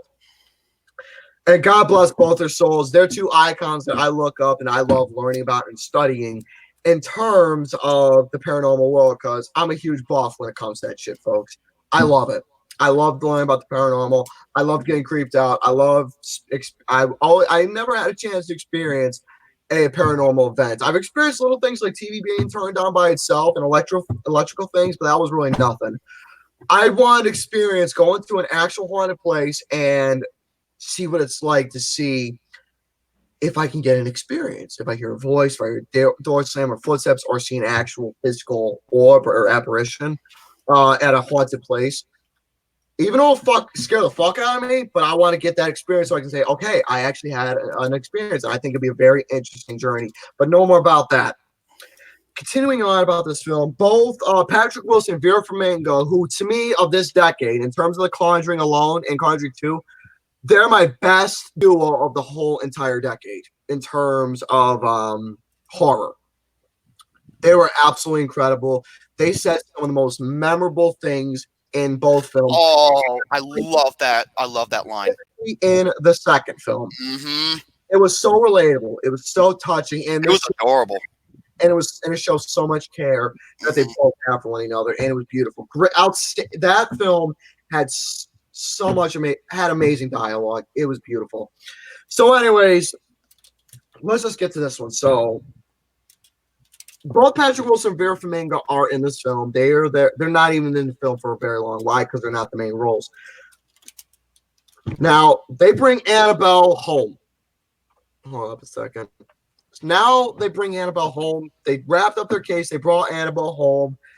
They warned Judy about this doll. Don't touch it. Don't fuck with it. Don't anything. Leave it in this glass case. Now, in reality, there is a priest that has to go to the house every now and then, so he can do exorcism and make sure that nothing else will cause anything. And by the way, for people saying, I know there was a couple mix-ups. When I do my mix-ups, now in terms of mix-ups, Robert the Doll is one you have to get permission for in terms of pictures. Okay. Robert the Doll is the one, not Annabelle. Annabelle's a whole different story. So in terms of this film, once Annabelle comes home, okay, it's going interesting so far. We meet another lady named Mary Ellen. Her and Judy go out, do their thing, shopping. Then they meet this boy who's a cash register. Okay, very nice. Here is where the movie became a major fuck you. Fan. Oh, sorry.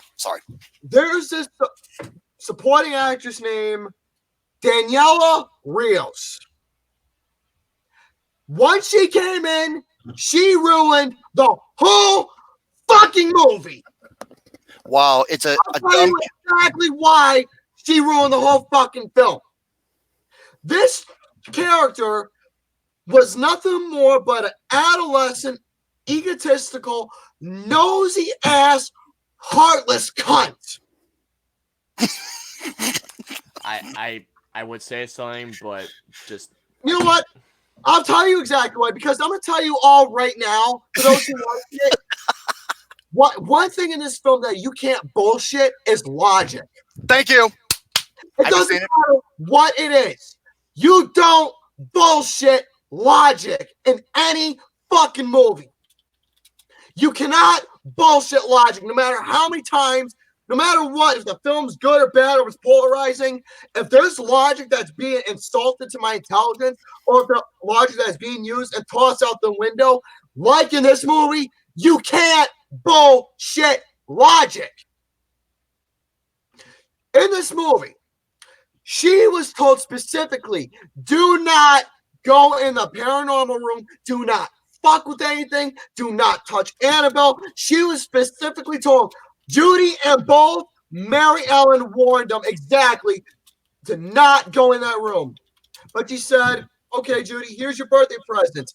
So she gets distracted by her birthday present while Mary Ellen's going off doing something and Judy's doing another thing. And Danielle's like, I'm going to watch the cake, make sure it doesn't burn. So you know what she does? She goes to the paranormal room. Now, she acts a little hesitant once a little bit because in her mind, she's self-aware and knew she's not supposed to go in there, and she knew exactly. But guess what? Broke fucking logic. She did it anyway. She went in the paranormal room and fucked with every single item, thinking it's a goddamn toy. Wow, a dumb character doing very smooth movie. A dumb character, fucking smooth for insulting my God. Well, I would say my intelligence, but throwing logic right out the window and killing the movie for me. A dumb character doing dumb, stupid shit in order to progress the movie forward, especially in a horror film. That's Wonderful. exactly what happened. Had to do breaking that barrier of a rule that she was specifically told not to do, and she did it anyway. No, I'm sorry. Yeah. Let me talk about some of that spooks that start to transpire. You have a lot of different things happening, both Mary Ellen and Judy. Little stuff that's growing, little by little. Yeah. Now, was I bothered by it? No, because I already knew what was happening. I already knew what the cause was. I already knew what was transpiring because of this fucking bitch. Another thing that pissed me off in this fucking movie was that she had to go through both Ed and Lorraine Warren's files. Oh, there's a motivation by it. Bull fucking shit. You don't go through another person's files at all. Oh, just to find facts about different things because you're fascinated. No, you don't fuck with another person's things. Now, let me pull up exactly about the actual plot of what Annabelle comes home, because it is the most fucking cynical thing I've read. They said, "Oh, they're blaming the plot." The plot that's said on Google, and when I was watching the movie, it said, "Oh, Annabelle's causing all this." Yeah, bull fucking shit. No, Annabelle was mentioned in this film, and they were talking about her. But she was barely even mentioned a lot throughout this movie. You want to know what the cause was? A goddamn bitch who couldn't keep her hands to herself. That's what was happening in this fucking movie. Now, now I got a little sidetracked there. Let me talk about the scares that transpired. A lot of these things. Now, Mary Ellen and Judy, they were all getting confused to a lot of things they were seeing, like different things, hearing different noises, shuffling around, little stuff. But the way it was coming off was ignored. Now, I'm going to speed up a little bit because I don't want to spoil too much. Let me get to one of the big things that I fucking hated. Here comes these two doofy-ass, geeky, motherfuckers that show up, start music, and have no goddamn purpose at all. Seriously, what do these guys have any relevance with this movie? Okay, this dude who worked the cash register like Mary Ellen, okay, progress onto that and make something interesting that plays into the elements. There is a scare that happens to the guy, but it played no fucking value. Mick Rock says that pizza guy go. That pizza guy, same as I said about the fucking store clerk. No point, ridiculous bullshit, pussies. There was no purpose why those guys served in it, and there was no reason exactly why they served it. So speeding up to where the main attractions start to happen, they still play around more fucking objects. They bring this board game involved that they play with. I'm not saying what it is, but they bring this board game involved that they play with. Hungry Hippos. Judy was aware exactly of what this game is, but the problem is, again, logic being thrown out. She was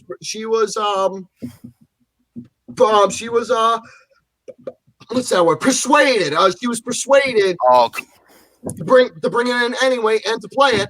So they did it, and all hell breaks loose.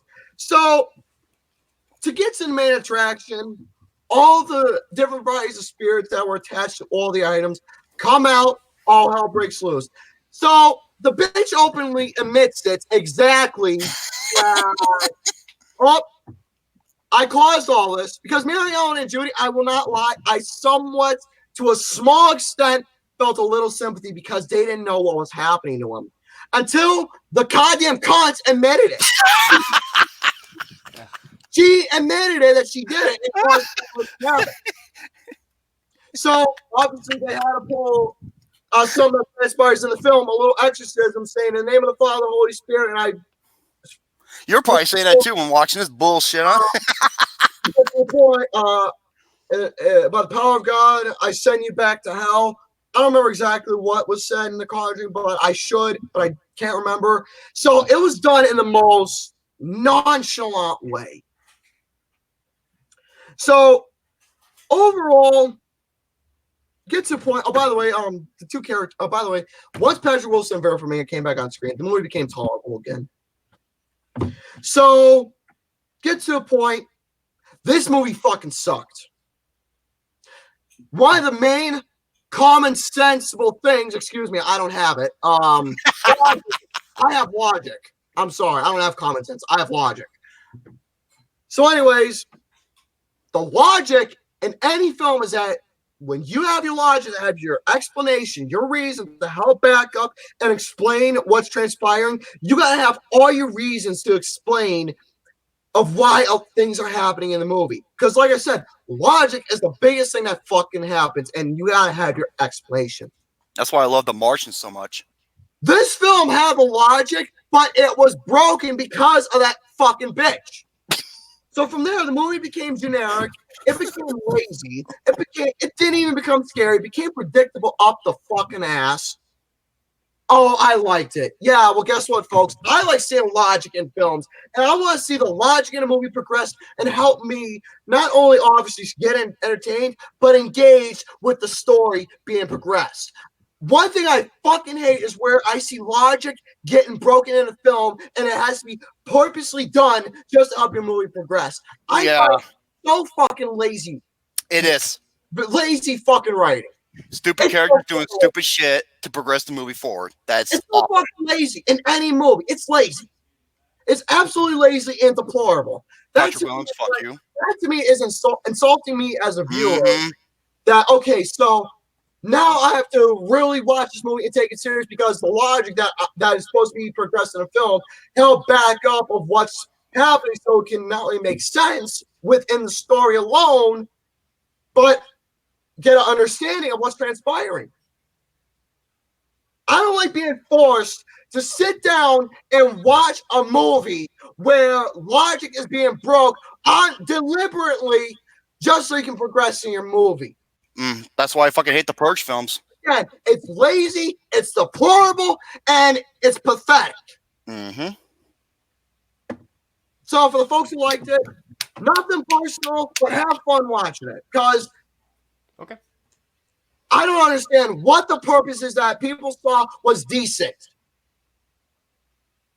I don't fucking get it at all of what people thought, oh, this movie was good.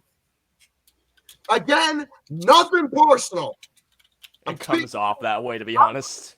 I'm speaking to you from as an aggressive critic. I'm speaking as an aggressive enthusiast to someone who is being so. I'm not going to go. Oh, it's more than aggressive, dude. No, piss me off. Like I said, folks, Logic is one of the biggest things in any movie that helps to help progress in your story to not only make this plot fulfill of what's transpiring, but the decision, the execution that's being made in the movie of why it's happening, why it's being done. Logic is everything, and you can't bullshit logic. So this Thank movie you. fucking sucked. There's no shame that this will be my worst of the year list. This film is a major fucking zero for me. I haven't been this pissed seeing a movie since The Curse of La Llorona. I'll take this over Law. I Say that much. fucking hate. I'm not gonna lie. I hated La Llorona more this one. Why? Because at least in this one, there was something tolerable. That was the first 20 minutes. But again, the film was killed. And La Llorona, the film, again, logic was broken, but the film as a whole was just lazy and a cheap fucking ripoff of James Wan. The way it was coming off, the way it was That being I can actually agree with you and the on. way La Llorona came up, there was no relevance to Annabelle. Oh, Annabelle was nice, though. She was playing a part. No, fuck you. She did not play a part. All Annabelle and that priest was in La Llorona was a fucking Easter egg. It was just a tacked on. That's all they were. It was just an Easter egg. This is where that movie insulted my intelligence to the bitter end. Why? Because that movie, La Llorona, the story of La Llorona and the story of Annabelle are two different things. At least with Annabelle, there's factual evidence to help back up. With La Llorona, it's an urban legend. Two different materials. And what they did was fuck up the materials, bringing La Llorona involved with no relevance to the Conjuring franchise at all. No fucking relevance. Now with The Nun, there was an understanding why there was a satire, why there was a movie for The Nun, because she played a significant role in The Conjuring too. In The Nun, even though I thought the movie was dumb, but there was horrible things that was understanding to watch that came off interesting. And that was the backstory about Val and who she was and why. That I liked. And I love the set design too, but that's another whole different thing. But get to your point again, folks. The Curse of La Llorona fucking sucked. Oh, that film's not good.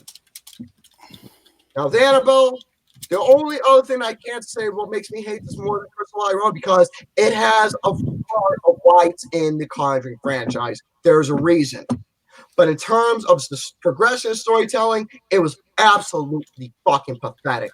But again, I hate Curse of La Llorona more than Annabelle Comes Home. So again, Annabelle Comes Home is a major 0 out of 5. Be on my worst list. Fuck this movie. Seriously, fuck this shit to no end. Don't ever fuck with me in terms of breaking logic and trying to force me to be engaged with a movie. That's how I have to progress because the logic was broken. Don't ever. I hate it when I don't want to watch those types of movies where that bullshit's gonna be pulled on me. And you were looking forward to this too, actually. I feel so fucking ashamed of myself. I owe everybody and I owe myself an apology for it because I was not expecting this type of bullshit to happen. Yeah, I remember you saying that you wanted this to be The Conjuring 3, actually. I did, and I take my words, and I feel so fucking ashamed of myself for saying that. And, I seriously do. And Gary, you and I agree on this. We are scared for Conjuring 3 at this point, even more so now. Conjuring 3, it's being directed by the same guy who Curse of La Llorona. Yeah, that's why I'm really terrified for it. It's supposed to be another film in the Conjuring franchise. It's supposed to be The Crooked Man. I could give two fucks about that. Crooked dick. I don't care about the Crooked Man anymore. I don't give a single fuck anymore. That idea now is dead to me. Apparently, they're still writing the story from what I've been hearing. You know what? We still got Annabelle Creation, which is such a damn good movie. Annabelle Creation is great. David F. Sandberg. There we go. David F. Sandberg. I love his shit, man. But it's like I said, folks. Again, with everything that transpired, it is nothing personal. I'm just expressing my thoughts from one critic to another. That's it. Nothing personal. So There we go. The reason why I say it because people get there's people out there who I've seen on Twitter. Well, I haven't seen it, but I've seen tweets being shared where people take it to personal. Clearly, you're just discussing one movie to another. Again, it's fucking sad. So, accept the debate from critic to critic, not person to person. Two different things. Now, folks, I don't ever fucking rant, but when I do, I get fucking serious. So, Oh yeah, yeah. that's my rant on Annabelle Creation. Oh, Annabelle Creation. Annabelle Comes Home. I was going to say, Annabelle Creation is damn good. I thought Annabelle Creation was a really solid film. And Lights Out, the other David F. Sandberg film. Which That's a really good one. damn good movie. I love it.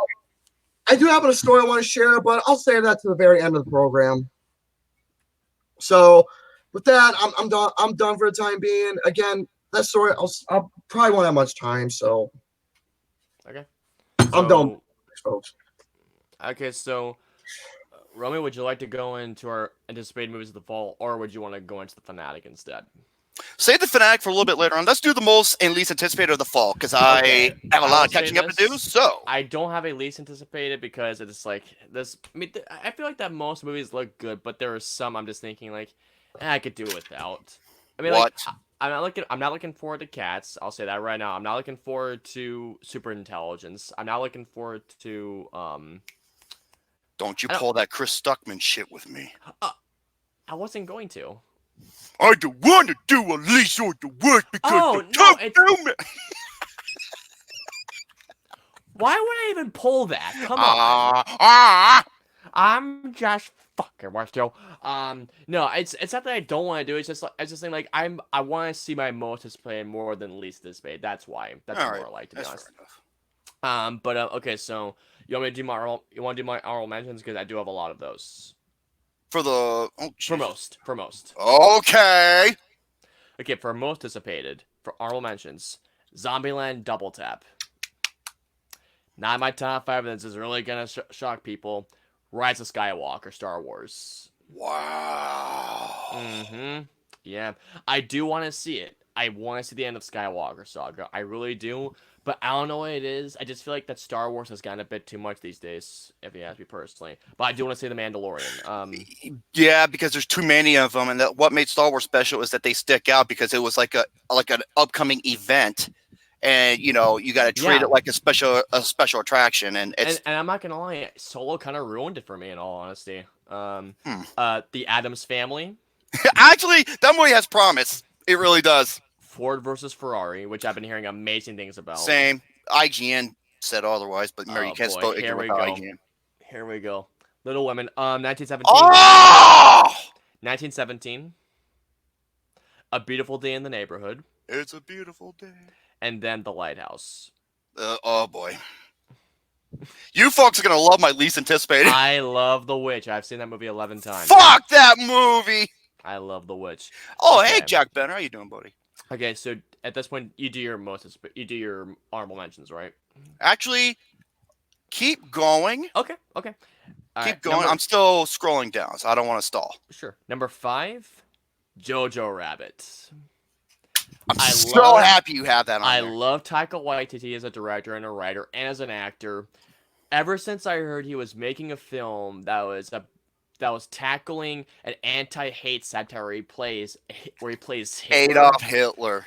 And I cannot see any other director that can pull this up but Taika Waititi. And I've been hearing one specific thing.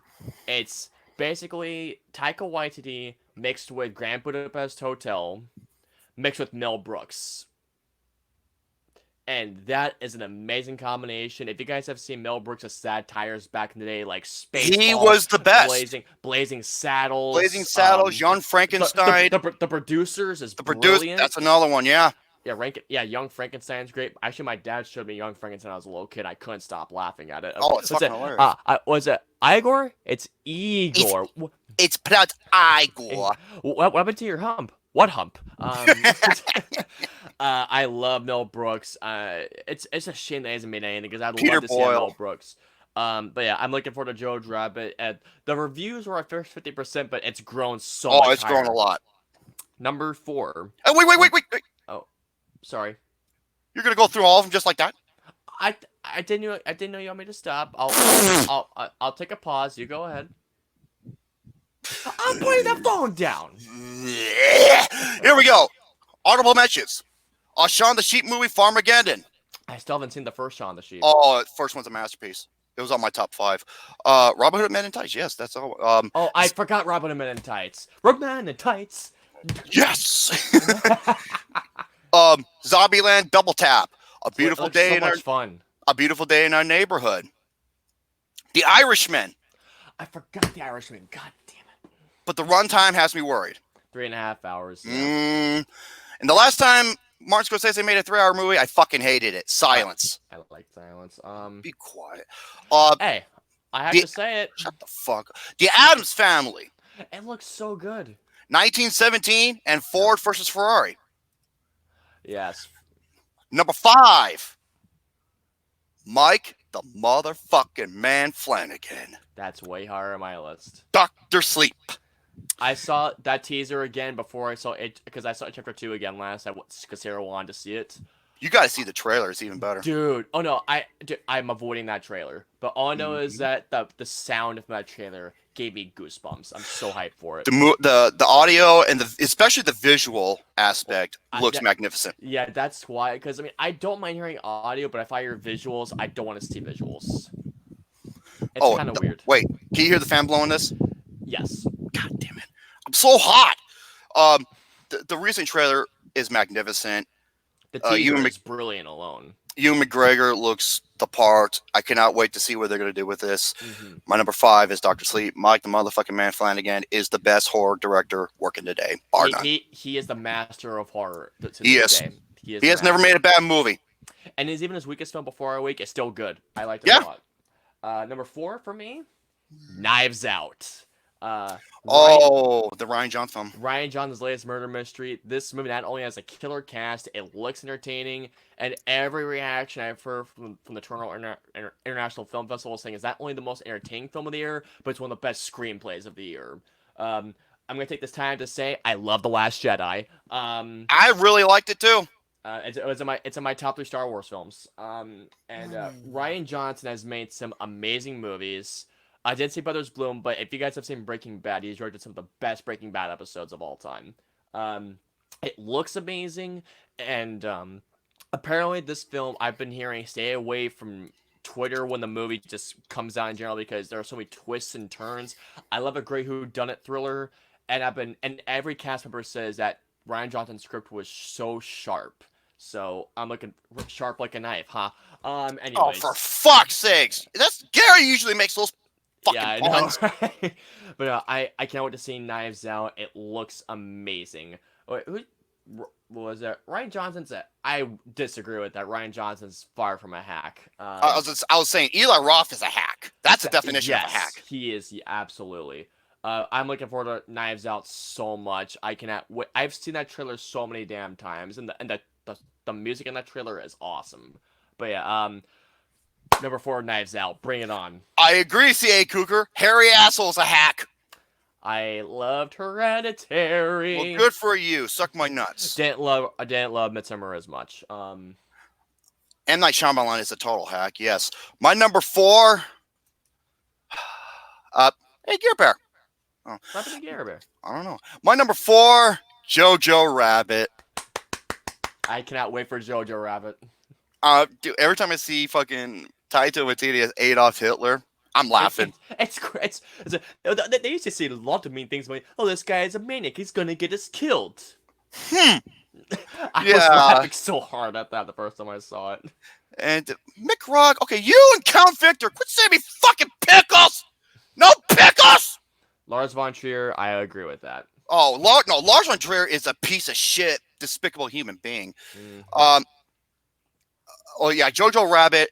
It has a blend of like romance and heartfelt. Heartfelt. With great black comedy. It looks great like, black too. comedy. A great heartfelt physical connection between the boy and, if you've seen the trailer, the young girl that he finds. And seeing Taika Waititi on screen, I'm just like, dude, this is a match made in heaven. I want to see what he's gonna do with this. And from what I've been hearing, and actually when my boss Nathan, he went to go see, I think it was some movie. I think it was Ready or Not. They showed a trailer for Jojo Rabbit, and everyone in the audience was like pissed. Apparently, That's bullshit, dude. Because it's like, why can't a Jew make fun of a Nazi? Why not?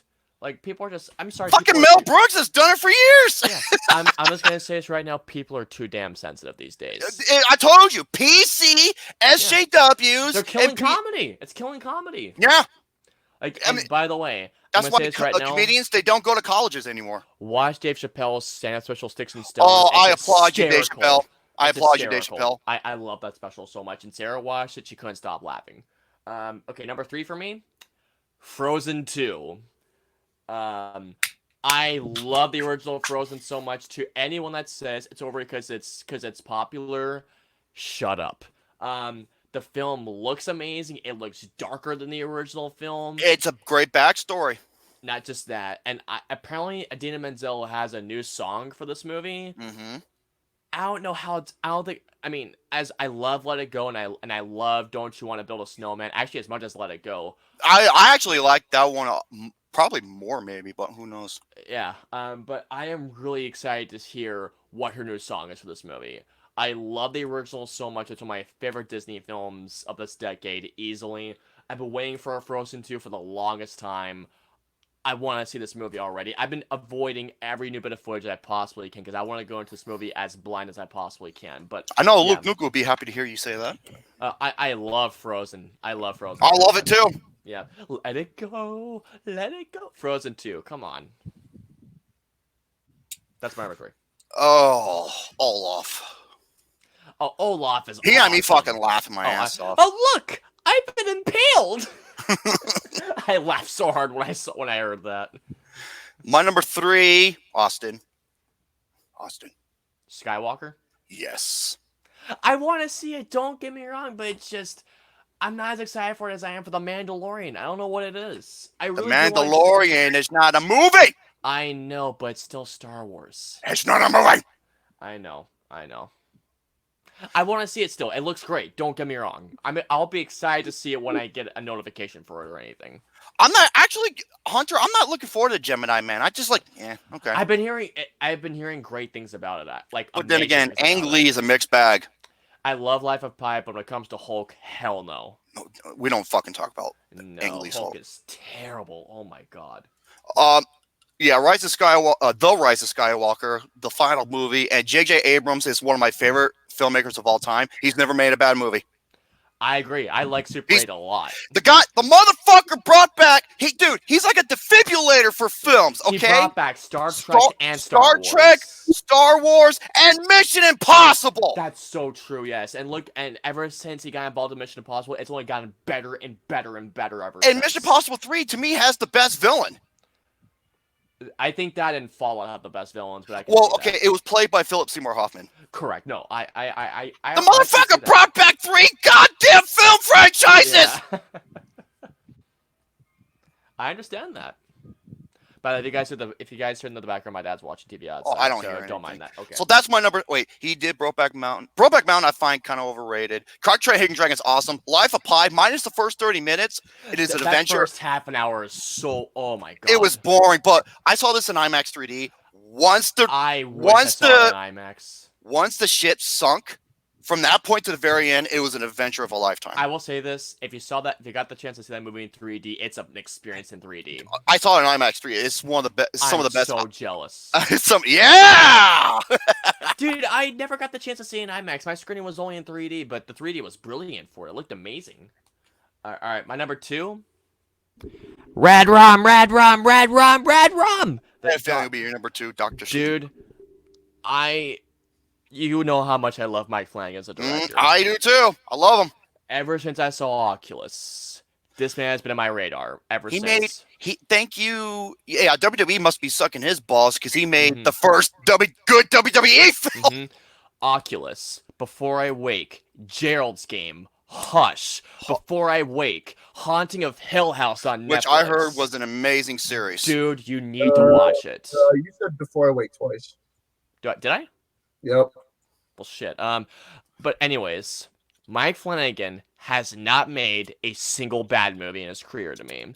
This man, to me, is the master of horror. Sorry, James Wan. Sorry, Fede Alvarez. Sorry to everybody else. This man gets horror. No, I think he's better than both of them.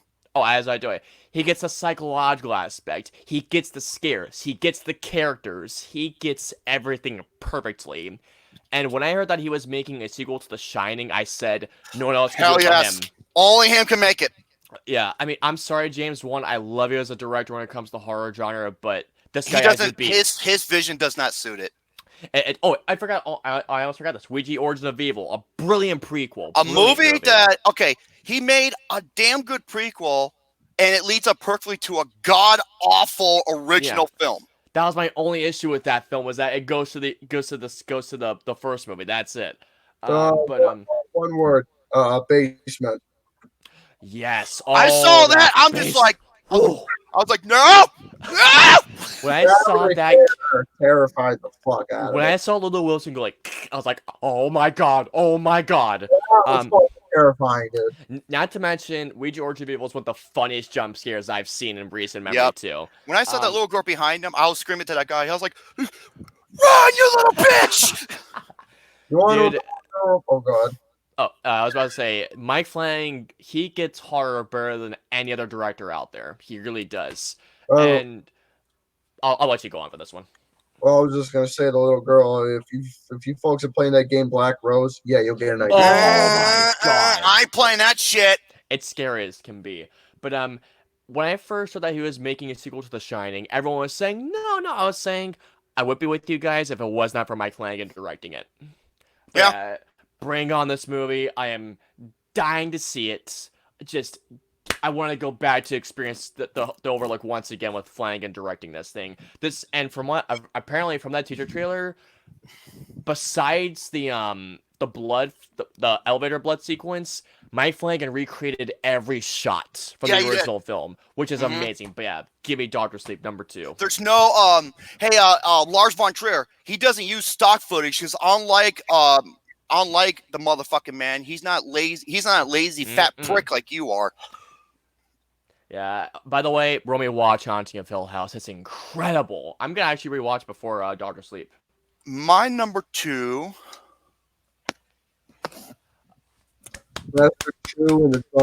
Oh, that's a fucking photo right there. God damn it.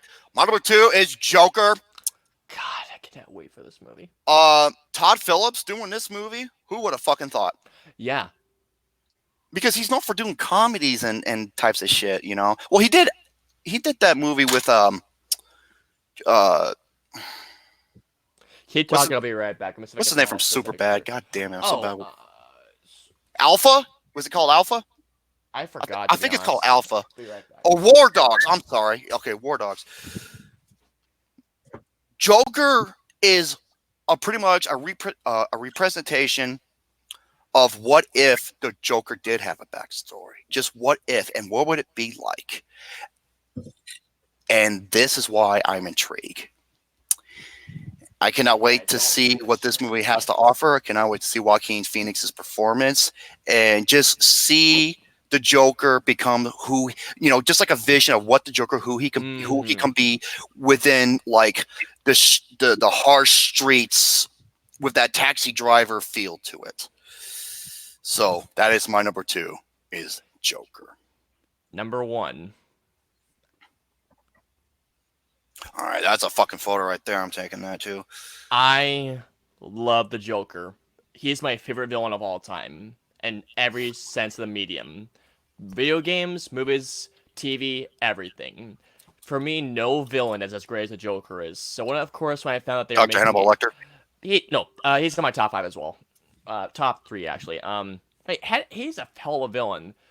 But the Joker, to me, what I love about this movie, or what I'm loving so far, is that they're making an origin story from a character that has no definitive origin. Sure. It's like a what if vision, yeah. I mean, now I will say this: the most well-known origin story is the Killing Joke story, but there is no definitive origin. And everything that I'm seeing from this movie, everything that I've been hearing about this movie, makes me that much more excited. Actually, Griffin Schiller from now Film Speak, he saw us at TIFF, and he said that from the moment this movie starts, they established him clearly as the villain, to which, thank God. But guys, according to the comic books, he doesn't have no Fuck you and your Don't comic care. books. Don't care. I'm Do not watching a care. goddamn movie. This movie, everything I've been hearing is like this movie is Taxi Driver meets King of Comedy. What the heck are you laughing at? He's laughing at me doing that shit. Oh, but no, Taxi Driver is one of my favorite movies of all time. Well, so I don't mean to interrupt you at all. I just gotta say something about that. Yeah. Oh, he's gonna fart. Oh, I barely even heard it. I didn't even hear it. Shit. But seriously, like Romy said, with Todd Phillips directing, like this does not look like a Todd Phillips movie whatsoever. No. And I love that. It looks like he is stepping out of his comfort zone for this movie entirely. Not to mention, it's written by Scott Silver, who co-wrote The Fighter, by the way. The Fighter. He also did The Finest Hours, actually. He co-wrote The Finest Hours. I actually like The Finest Hours. And No, he he did actually- another one. What else did he do? He did something else. He co-wrote 8 Mile as well. 8 Mile. Yep. But no, I have been dying to see this movie ever since I saw that first trailer. The music I couldn't looks believe the amazing. first trailer. I'm like, I know, it whoa. looked amazing. And plus you have Joaquin Phoenix. Wait, Count Victor says Martin Scorsese is he believes is one of the executive producers. Is that true? I think he was, but I think he stepped off the role because he was focusing on The Irishman. Yeah. But according to Joaquin Phoenix, the press asked him if he channeled any other Joker, if any other, like specifically Heath Ledger. He said, "I didn't channel him, but I feel like he was watching me the entire time." And he wants to, and he will make him proud. And everything. What Joaquin said was just genius. It was and classy. I was like, you know what? Classy. I was like, you know what? Hands off to him.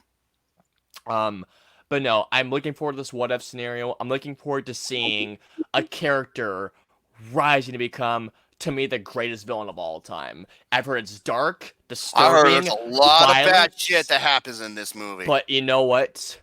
I look forward to that when it comes to a movie about the Joker. This is one of the most sadistic characters in the history of just people in general. If this you know what? Oh, sorry. And some of these reviews are like, it wasn't that fun to watch. You know, I'm just like, It's not supposed to be fun. I was just like, dude, do you want fucking Adam West Batman? You fucking snowflake bitch ass. Like, if you're expecting a positive movie from the Joker, you're watching the wrong movie. Like, I mean, I don't know what to say. I want something that will be dark. I want something that will disturb me. I want something that will be staying in my head for days to come. Oh, That's I what got. I think I can fix that for you. Oh God, no.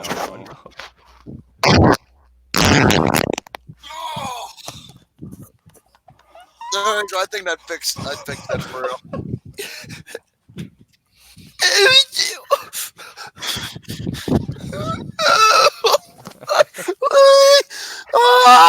It's like worse than sinuses. It burns. Okay.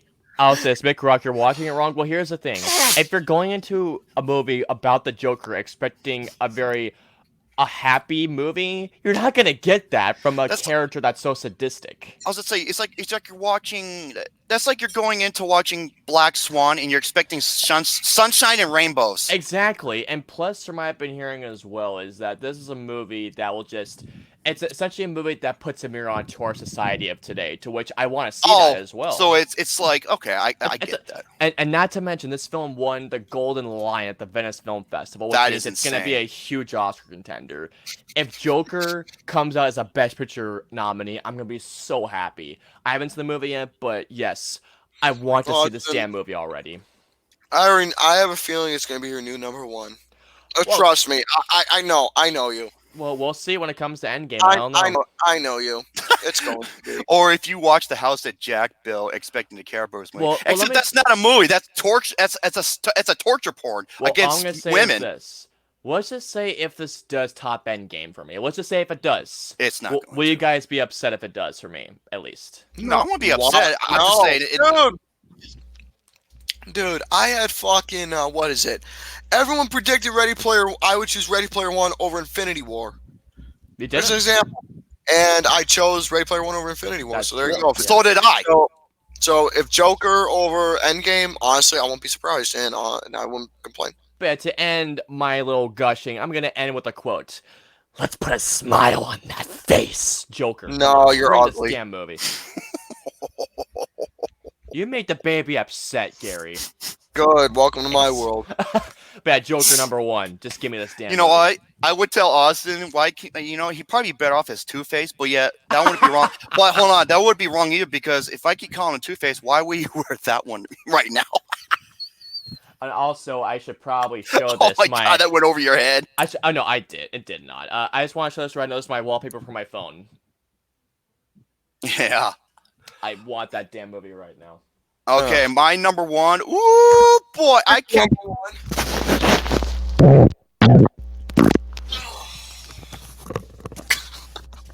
How did you not make liquid mush right there, dude?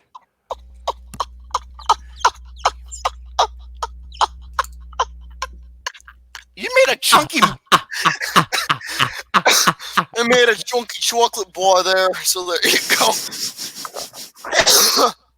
You made a chunky mud puddle. Oh. That's the #2, Gary, not #1. That's good. My #1. Oh boy, I can just see the people's reaction. My #1. LukeNukem's on my side. Frozen 2. I understand that completely. I do. Frozen 2 is taking a whole different approach and giving us a sort of mystery. And the visuals look better than ever. Oh, it they looks do. gorgeous. I love the musical score.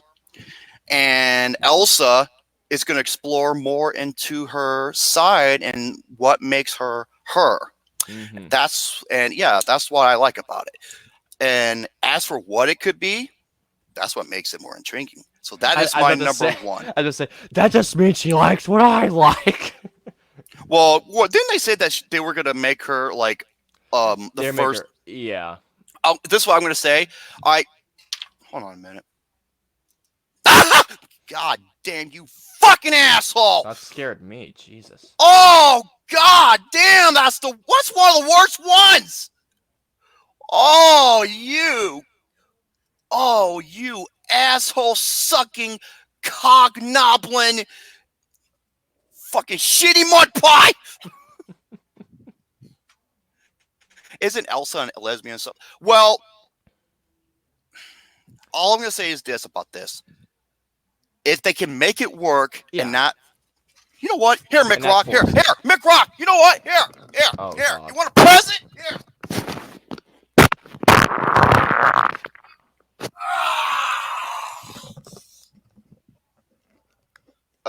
Oh no! Hold on.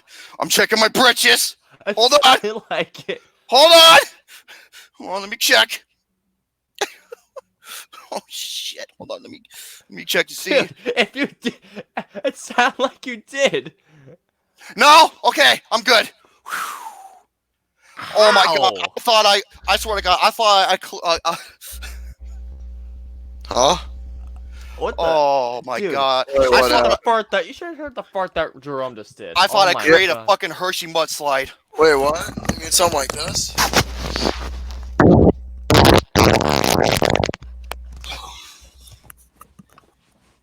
Oh. Oh. Oh.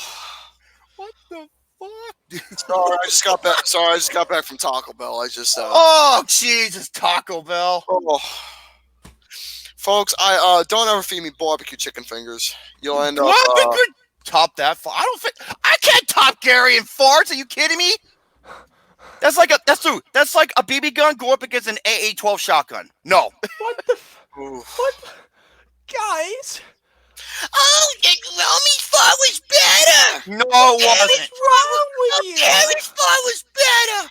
No, Gary's fart was fucking better. Let's be That was objective. way Farts equally are given. Boston proper cream pie.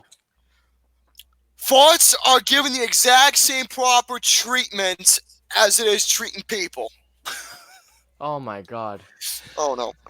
Hold on. We spent a lot of time. Well, you know, Austin.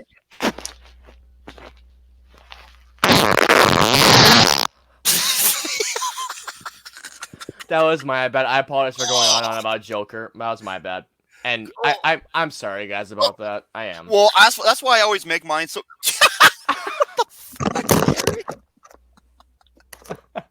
You look like a fucking chicken with his head cut off. Oh, I hurt my shoulder, dude. I almost fell. Yeah, that was my bad, guys. I'm sorry. I just wanted to gush about how much I'm looking forward to it. I'm gonna throw up. Oh, god damn. As for my least, I'm gonna go over mine really fast. Yeah, go for it, because I don't have one. Dishonorable mentions. The Lighthouse. Damn it. Sorry. I know. Terminator Dark Fate. Yeah. Maleficent 2, Mistress of Evil. It's a like a mixed reaction to the first one. I Did really not like Maleficent. I actually did because they like did some things different with it. Black Christmas. Oh my god, why is there a remake of this? The trailer gives away the entire movie. It does. I heard Like, that. why? And just stick with the original. And I haven't heard the remake. The first remake, it sucked. Oh, it's awful. It's one of the worst Christmas movies I've ever seen. Cats. Oh god, that it's like terrible. It's just it looks unsettling. And excuse me, Midway. Oh, that's right. Yeah, the Roland Emmerich movie. Now a lot of people are wondering, like, Jerome, how come you didn't have Jinx on your list? I've never even heard of that movie. Neither of I us. gotta go check my underwear. How have you not already? My God. Okay, number 5, It Chapter 2. Folks, I the prefer original the first It was a one. massive steaming pile of shit. I do not understand why people saw in this movie. Yeah, most of the characters were idiotic, stupid, and annoying. The bully characters were just so cartoonish. The adult characters were just either adolescent or just stereotypical at its worst. And there's no logic. I'm gonna be with Gary. There's no fucking logic in that movie. Number 4, Greta Gerwig. I swear to God, why don't you fucking go away? The fucking hipster queen is back to make more hipster queen bullshit. Little Women. The less I talk about this, the fucking better. I know film twats and lettercocks will appreciate this anus turd of a movie. Number 3, Ben Falcone and Melissa McCarthy. Yeah. Are the new Dennis Dugan. Gary, you look like you're just out. Don't worry about me. I Gary. worry about you though. Gary, What? the type of underwear you wearing, why does it look like you're ready to tee off at the 17th hole? Because I got a game to prepare for. Either that or your boxers look like fucking wallpaper for a bathroom or a Can you chick. not worry about my boxes, please? God damn it, dude. Oh, you know what? Guys, Fuck. again, I apologize. That was going on and on about Joker and Joker. Finish that list, and I'll see what. Dang, is Gary pregnant? Yeah. I wouldn't be surprised at this point. Okay, here we go. Ready? You're getting fucking fat. That could be a soundbite right there. Fat. He's fat. Super intelligence.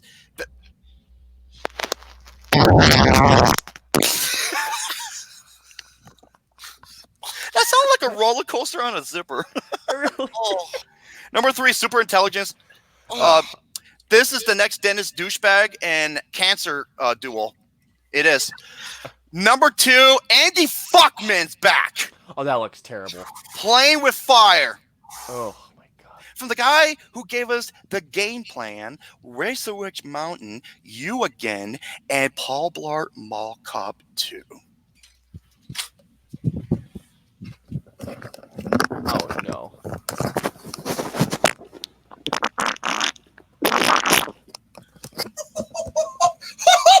How are you not pooping yourselves right now? I make Dookie. Lollipop boo boo. Number 2 is Playing with Fire. I saw the trailer. I predicted everything that's gonna fucking happen throughout the whole movie. How the heck are you guys not pooping yourselves? Jesus. Oh my god.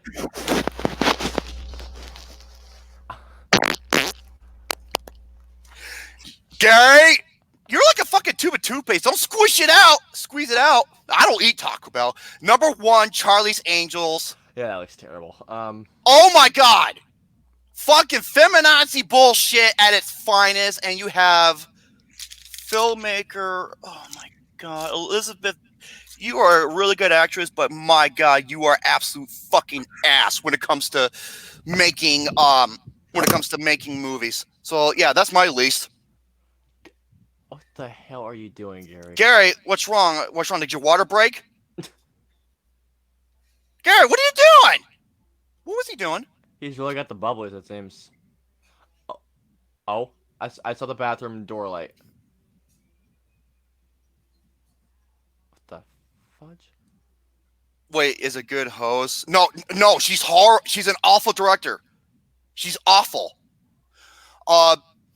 Austin, did you want to go over your? Oh wait, you don't have a list. I'm sorry. Yeah, I mean, I could say ones I'm not looking forward to at all. Dipper Super Intelligence. I was about to say 1917. No, I'm looking forward to that one. Oh, actually, I'm looking forward to 1917. Super Intelligence, Cats. Another one. Let me just. Oh, it's Black Christmas because it gives away the entire freaking movie in the trailer, and every scare I called to. What else? I'll just like scroll down for a bunch of movies to see what I can find here. I'm just gonna go over a couple topics that I found. This will only take fucking pulled. I shouldn't have ate that pulled pork, man. I had to stop away. I felt Okay, a cramp in my stomach. Ladies, okay, all three of these are from Screen Rant. Here we go. I'm gonna go over this real quick. Tommy Wiseau adds himself to Oh no. Okay, I'm all right. Don't force it, man. No, I'm not. It's my fucking stomach, dude. Oh my god. Okay, so... Don't you? If you shit on your mic, I'm gonna fucking faint laughing.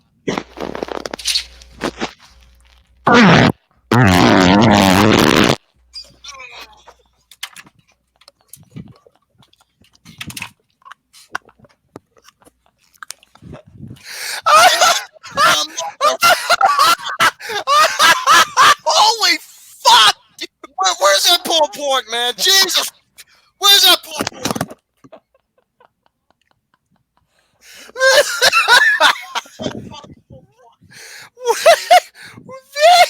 Is Gary doing that scene from Alien? Oh my. Okay, I'm just going through a bunch of movies I'm looking forward to. Okay. Oh my god. Yeah, Charlie's Angels, Midway, Playing with Fire. Not a lot, to be honest. More percent. That's it. Oh, Okay, as I was before Gary's asshole was, doing an auctioneer. Tommy Wiseau. huh? I'll be back. Okay, Tommy Wiseau adds himself to James Gunn's Suicide Squad cast list. Oh my god. Okay, Tommy Wiseau really wants a part of the Suicide Squad so much that he went ahead and added himself to the cast list. Wiseau is, of course, an infamous star of The Room. He also served even more infamously as the film's writer, producer, director, financial excellent, etc., etc. Described as a Tennessee Williams level drama and potential Oscar contender, the film emerged as anything but, making a blip on the radar of a blip of radar of Hollywood. Yada yada yada yada. Hold on, I want to get to the main. Yeah. Hold on a minute. Posting on Twitter, Wiseau. Okay, here we go. Wiseau expressed his desire to be a part of the film's extensive roster. He did this by taking the image Gunn has used to make the announcement and editing to include his own name. The rest of the list includes, Marla Davis, Joe Kinnaman, Margot Robbie, etc., along with, Idris Elba, Peter Capaldi, Nathan Fillion. So, and he pretty much added his list below, which is kind of funny. So, not blimp, blip, B-L-I-P. I don't know, but the film is already funny. But he added his name to that list, that which is fucking funny. Next one, M. Night Shyamalan. This fucking. Oh, I'm the smart guy. I'm gonna cast myself in a movie and think I'm an intelligent man who's the author of a book who can change the world. Fuck off! You haven't made a good fucking movie in decades. Aside from Unbreakable and The Sixth Sense, all your goddamn films suck. You are fucking trash. Oh, people just gave up on M. Night. How can you when he's made back to back goddamn awful fucking movie for years? He's a joke. Oh no. I stepped away because I was called away because Stan and Ollie are on the TV there, and I have to go watch because they're fucking gems. Oh, we're doing the show, Gimper. Well, speaking of the show.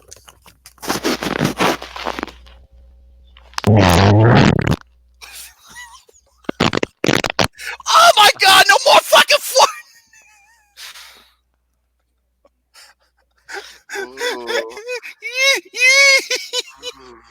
Jesus Christ! Yeah, you like that? So yeah, M Night. Yeah, you know what? Your farts actually represents him. So yeah, he's got 2 thrillers. One set for 2021 and 2023. Boy, I know what to put. My brain is fried, to be honest. Let me see this shithead. Yeah, Universal frying my brain. Oh my God. Universal reveals it has scheduled. I feel bad for Universal. 2 scheduled new Shyamalan film at Shyamalan Ding Dong Dickhead Bitch to hit theaters on February 26, 2011 and February 17, 2023. Wait. Universal President Peter Kramer issued a statement about the news, calling M. Night Shyamalan a master filmmaker working at the height of his powers. Kiss my ass, you fucking imbecile!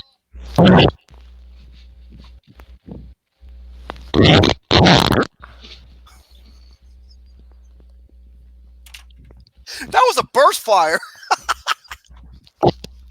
God damn it! No more fucking farting! No more Taco Bell! And no more of the gassy pulled pork sandwiches! Doesn't say no pulled pork.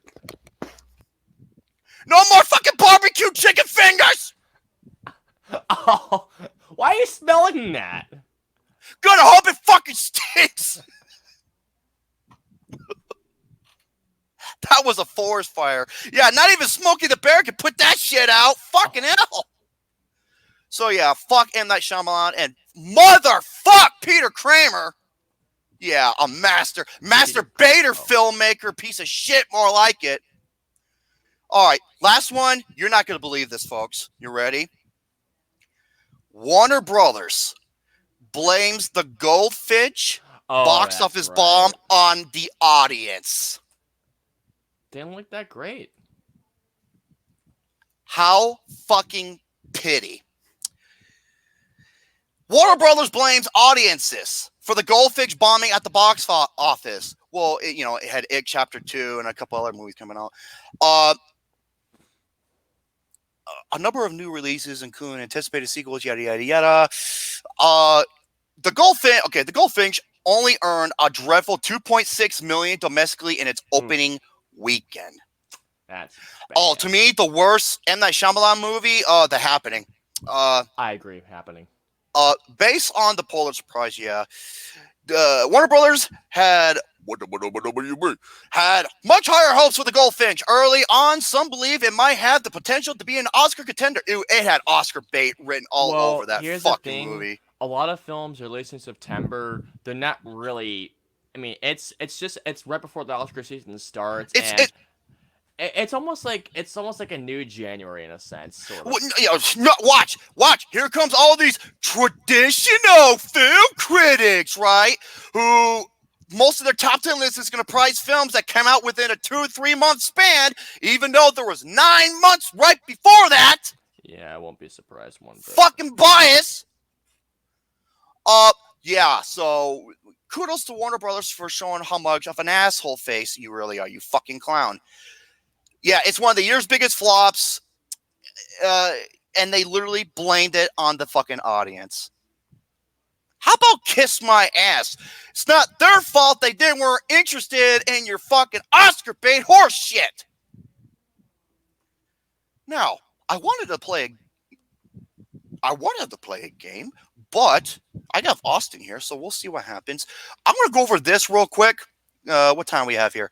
2:20. Okay, I still got some time left. I'll do some Speedy Gonzalez. Fanatic? I'm going to do one more topic. Ready? The 10 best and worst films of 2008. Okay. Here we go. If I can find the son of a bitch. Thank you to LukeNukem for helping me out with this list. Oh my God, where the hell is it? I'm more unorganized than Austin is when he's in math class. Okay, here we go. Sorry, Austin. Here we go. Top 10. I don't have any honorable mentions. So I'm actually gonna accept that.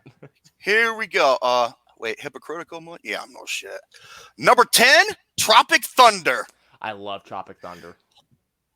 This movie was the rebirth of Tom Cruise's career. Yep, it was. This movie is absolutely hysterical. It's a great parody. It pokes fun at Hollywood. It pokes fun at satire action films. I knew exactly what the film was doing, and Robert Downey Jr. is fucking gold. Absolutely. You don't go for a retard. Number 9, Frost Nixon. When Ron Howard makes a great movie, he nails it out of the park, and this is one of them. The true story of the Frost Nixon intense and engaging interviews. Check it out if you can. It is amazing. Number 8, Kung Fu Panda. One of my favorite trilogies of all time, and it started with this, and you couldn't ask for a better person than Jack Black to play the leading role. Really quick, Romy, I want to play a clip from Tropic Thunder, if that's okay. Oh, go ahead. Literally, fuck your own face! Well, when I discovered that... Oh. Bullshit power play you're trying to pull here, but Asia Jack is my territory. So whatever you're thinking, you better think again. Otherwise, I'm going to have to head down there, and I will rain down on a godly fucking firestorm upon you. You're going to have to call the fucking United Nations and get a fucking... Wait, what time is it? Oh, fuck. You.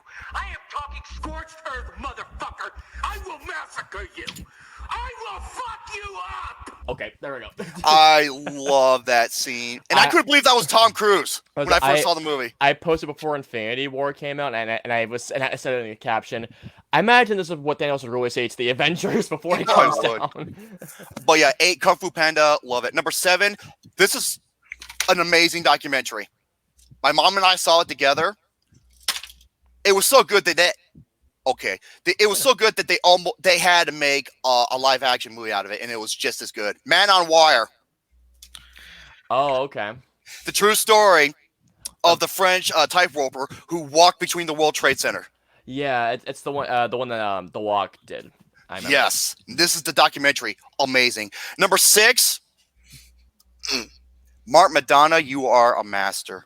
You're a masterful filmmaker. Number 6, In Bruges. Love In Bruges. I love Seven Psychopaths and 3 Billboards. 3 Billboards. The guy is a genius. Number 5, Gran Torino. Clint Eastwood. Why was he nominated for Best Actor? I don't get it. It's one of his best performances ever. I couldn't get enough of him. Number 4, Iron Man, the film that launched the MCU, and what a start. Just fantastic. And it was a movie that we couldn't believe how good it was. And when we went to go see it, it was amazing. Number 3, Slumdog Millionaire. I love that movie to death. My favorite Boyle film. Danny Boyle film. 127 hours for me, but that's a close second. That's probably my second favorite. Number 2, Wall-E. Visual presentation at its finest. And number 1, arguably the greatest movie of the 21st century, The Dark Knight.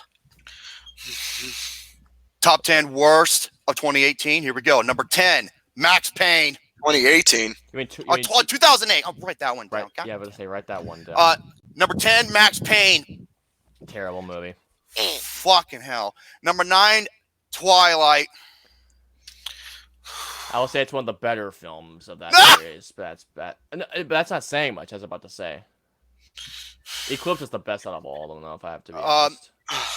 Number 8, Austin. Step Brothers. Oh yeah, that's right. I'm sorry, okay? I'm sorry. Number 7, The Spirit. Oh my god. That's the worst comic movie I've ever seen. Number 6, The Love Guru. Oh god. Yeah. Number 5, I almost had Bedtime Stories on here, but there was a film, another Adam Sandler film that was just as bad, if not worse, and it's a Dennis douchebag film. You don't mess with the Zohan. Oh god. Yeah, that's fucking horrible. Number 4, Postal. Uwe Boll. Just fuck off. He's done making movies, thank God. Good. Number 3, M. Night Shyamalan Ding Dong Dickhead Bitch. The Happening. Number 2, I have a tie. Gary! No, finish. We'll worry about me later. Meet the Spartans and Disaster movie. Those are your top two? My number one. Oh. The worst fucking movie ever made. The Hottie and the Naughty. Mm-hmm. Now, The Fanatic. Folks, not too long ago. What's wrong, Gare Bear? I feel like Gary has to fart really bad. What is I it? think I do. You got a little Farts. you got a little bit of the butt rumbles. Come on, do it. Do it. Come on, give it to us.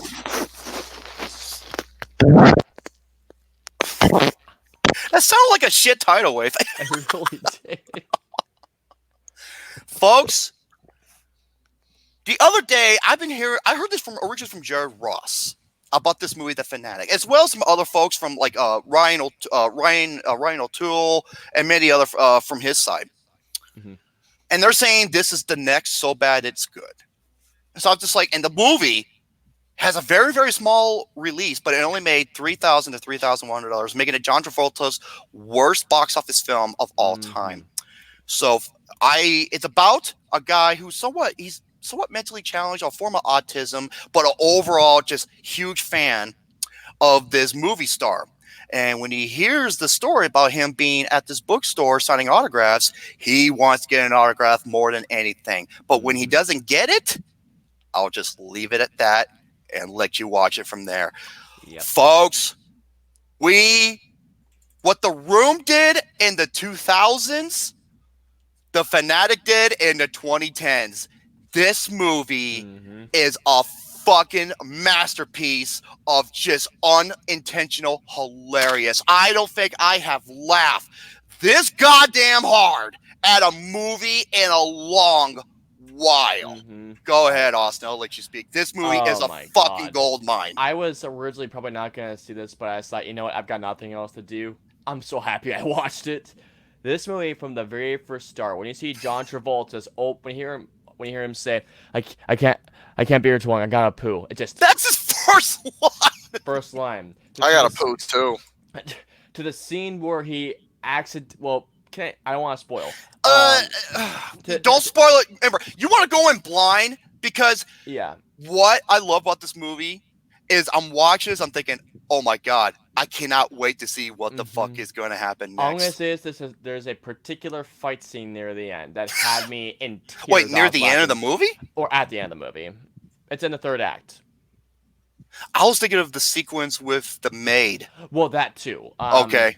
But the fight sequence in the third act, I was in tears. I was laughing so hard. Fred Durst of Limp Bizkit wrote and directed this movie. He made the story, he co-wrote and he directed it, and there is a fucking Limp Bizkit sequence where the father and son are in the car. It's like, hey, Limp Bizkit, this is an awesome band. It's like, really, movie? Oh my god. I mean, I can't review this movie. I just cannot review it because I can't get it a 0 because it was just too enjoyable for me to watch. You know what? I'm going to say this right now. I don't care how much fucking hate mail I get. I would rather watch this 1,000,000 times than see 5 minutes of Once Upon a Time in Hollywood. I can honestly say that. No, because Once Upon a Time in Hollywood was fucking boring. This movie is entertainment gold. Is it a good movie? Hell no. But how it comes off, this is a tour de force of fucking anybody can do that. All you do is pretend. And I'm sorry that Limp is so forced to do. That's why I laughed about it because I'm just like, fucking really. Oh yeah. Wait, is there another guy who thought the film was not funny? Well, Sadie Cougar thought some parts of it was funny. Oh, wait a minute. Because I was one of the only guys who just didn't laugh at it. It's one of my favorite lines. Moose didn't just cross the line. He fucking nuked it. Yes, thank you, Danny Russman. Someone wrote that. You know what? I'm going to say this right now. Fuck you, A24 Fanatic dickheads and airy asshole dick writers. The Fanatic is better than Midsommar. Come after me, motherfuckers. I fucking said it. But no, this movie, just from start to finish, is entertaining as can be. There's a scene where involving a scooter. I was just like, where does this come from? The way he rides his scooter, he's like this. Oh, the sequence where he enters the house and all the Oh. shenanigans he does, folks. This movie, okay, yeah, objectively, Moose is it's in the house. objectively it's bad, but in terms of sheer entertainment, it's a fucking 5 out of 5. I can't honestly. I can't do a 0 because it's just too entertaining. Honestly. Well, I did this like I only give films a 0 to two films that not only just piss me off for how bad they are, but they just insulted me. This movie, it didn't do that to me. Oh my god, I hope this movie gets an audience. I hope it becomes a cult classic. As do I. Yes. I think it will. I think it will. I won't be surprised if it does. This movie is too entertaining. It really is. John Travolta in this movie, okay, he looks like a retarded Baldwin brother. He really, with that fucking wig. I remember watching. I was like, "What's this? What is this wig?" Mick Rock, I want to see you do a review on this. I'm requesting. Oh my god! I can't. I was blown away by just how funny this movie was. I really a was. movie is funny when Chris Stuckman gives him a hilarious. Well, yeah, fuck Chris Stuckman. And the scene where he cries in hysterics. I was crying. I was laughing so hard. It's just, wait, don't read it. It's ow ow. Wait, is this year's Gotti? Dude, this blows the fuck away, Gotti, in terms of sheer entertainment value and just the humor, the factor of how fucking funny it is. It's entertaining. It's unintentionally hilarious. Oh, and the execution. It's like I could see where Fred Durst was going with this movie, but just his execution in every scene is just so bad. Let me address something here. You're probably thinking, is the movie offensive? Now, on paper, it can be because it's a very terrible portrayal of a strong form of autism or mentally challenged. However, how it was executed is a whole fucking different story. Yeah. Way different story. The scene where he stands up against his bullies and chokes him. Oh my god! I wish Freddy Krueger would chop off your head, and your head would roll down the streets, and the car would crush it, and the blood would be on the streets, and everyone would watch. Okay, from an objective standpoint, Shazam is the best comedy at the. Gary, that's how he was acting. Folks, the movie's really short. It's only 80 bobblehead meme right there. What is he? A Funky Pop or how's that quote go? Pop? No. Oh, he says something. Oh, dumb bar. Mr. Dumb Bar, Mr. Dummy Bar. I am a fan. Oh my god, folks. Poppycock. Poppycock. Remember? Folks, go see The Fanatic. Jared, I heard this about Jared Ross, and he's like, dude, you know what he said about John Travolta? He's like, yeah, this is like not the only film John Travolta. He goes, this is his worst film, but it's also his best film. Oh my god, I love this movie, Mr. Dunbar. Mr. I fucking love this movie. Get this movie and see it with a fucking crowd, folks. Oh my god, yes. This movie, okay, aside from Shazam, this is the best comedy of the year. Mm-hmm. Because it's not intentional, it's unintentional, but I have not laughed. The only time I pause when I'm taking a break throughout this movie, because I'm fucking dying laughing. Especially with the main scene. I was. That's a nosebleed. I had one of those before. I was like, oh, I'm so sorry. That's a nosebleed. I had nosebleeds once. I'm sorry, and this movie is so engaging because I was like, I want to see what the fuck is going to happen next. Could you imagine if John Travolta did the narration instead of that one character instead? I would make this movie even better, honestly. Okay, if I have the critique, the worst thing about the movie is the ending. It's pretty bullshit. It's stupid, yeah. It's pretty stupid. It's really, really, really bad. Other than that, this movie was a fucking gold mine. Oh yeah, it was. I love it. I fucking love it. And enjoyment level, 5 out of 5. Objective level, probably it's a 0. But in terms of how objectively, but I can't go objective with this because I enjoyed. This movie's a gem. It's the room of psychological horror films. It is to do, yeah. But yeah, that's all. Hey, Garrett Bear, tell your story. I don't want to tell a story. Oh, you said you're gonna wait till the end. You wanted to tell your. Yeah. But dude, we're past fucking episode yeah, end. to be fair, we are past 2 All right, hours. fine. We'll go at 8 o'clock. I'll extend it till. First off, That sounded like fireworks. all right. First off, all right. You all want a goddamn story? I'll give you all a story. Kit Kats. There you go. Oh, it's going full retard. Give me Kit Kat, or else I'm gonna make you pay. Okay, that's it. I'm gonna make you pay. Mr. Dummy Bar! Here, break off a piece of this.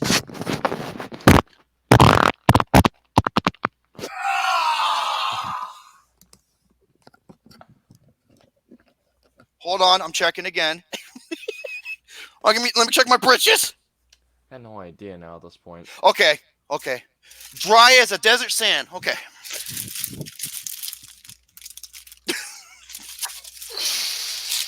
Anyways, the Gary, fart go, Gary, I'm sorry.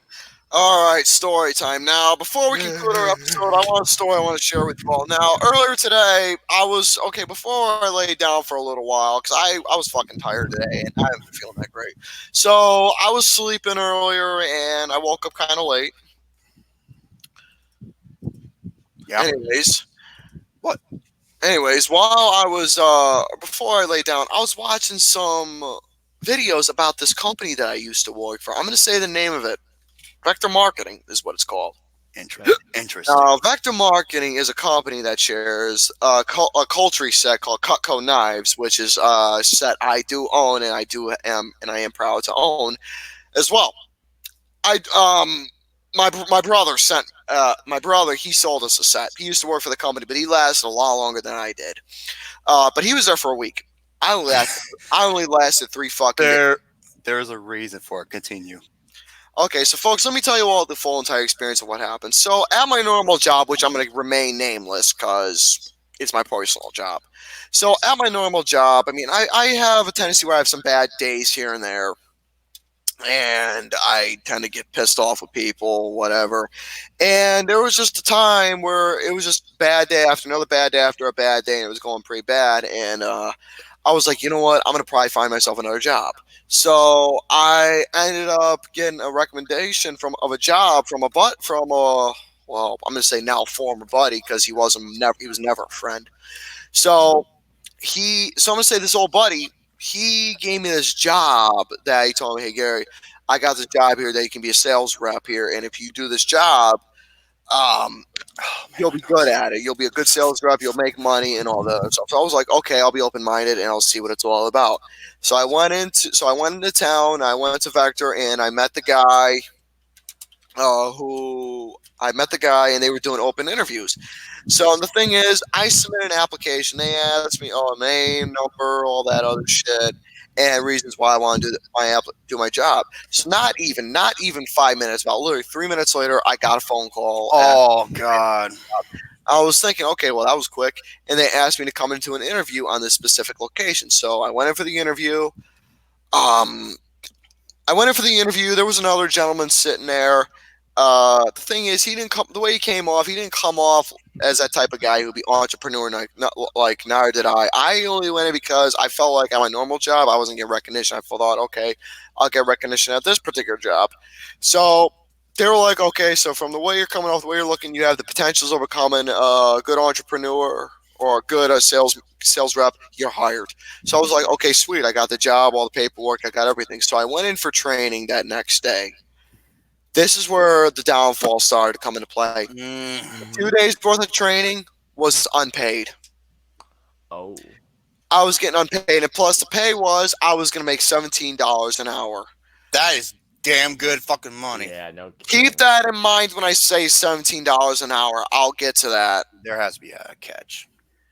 Anyways, this catch is that it says $17 an hour, but the problem is when I went in for training both the first and second day, which was unpaid, I thought some red flags were going on right there. I couldn't even go to the bathroom. I only got maybe a 5-minute break. That was it.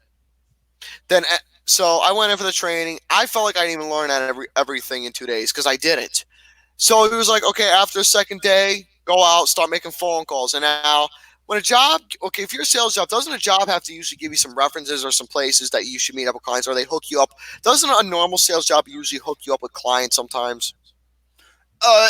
Sometimes certain companies may help you set up with I feel like other it depends. other But the thing other is, businesses and stuff like that. It just depends, yeah. thing is, for this job, you had to go out and find your own referrals. You had to bug all your friends and family by calling them, and this is more of a door-to-door type sales job that was going on. Mhm. So I wrote a whole post about it. I'm going to bring my notes up as well and go over that. So while that was going on, when he said, "Oh, you're getting paid $17 an hour," I was wrong. You're getting $17 per appointment that you made. So all the appointments that Read the fine print. so all these appointments that I was making, I was wasting my own fucking time. I maybe did how many? So speed up the story. I did maybe a couple I did a couple appointments. I did an appointment with a relative. The thing is, this guy I had to call. I had to call him before the appointment, after the appointment. I have to let him know every single fucking thing what was going on. Oh my And the god. thing is, and plus here's the thing.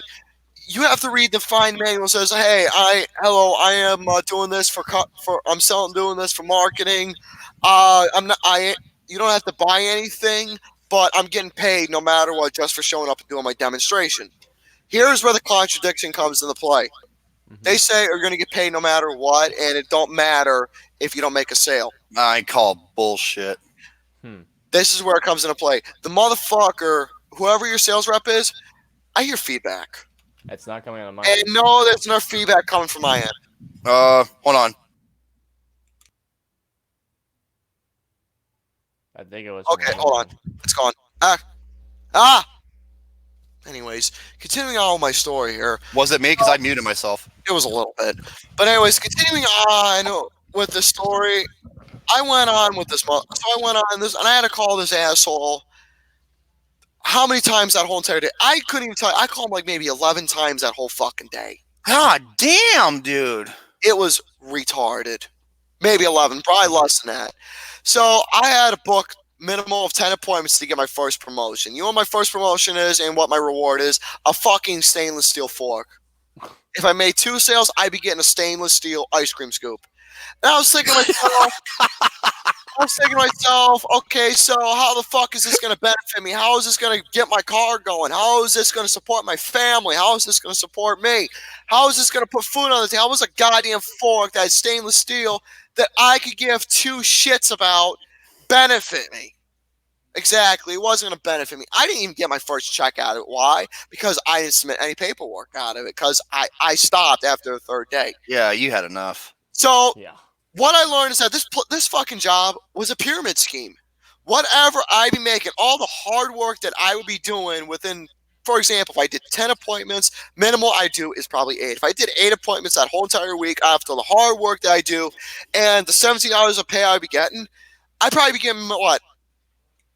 Wait, 17 and 8, 170. That's not that much actually. Yeah, I'd probably be getting like $100 and something.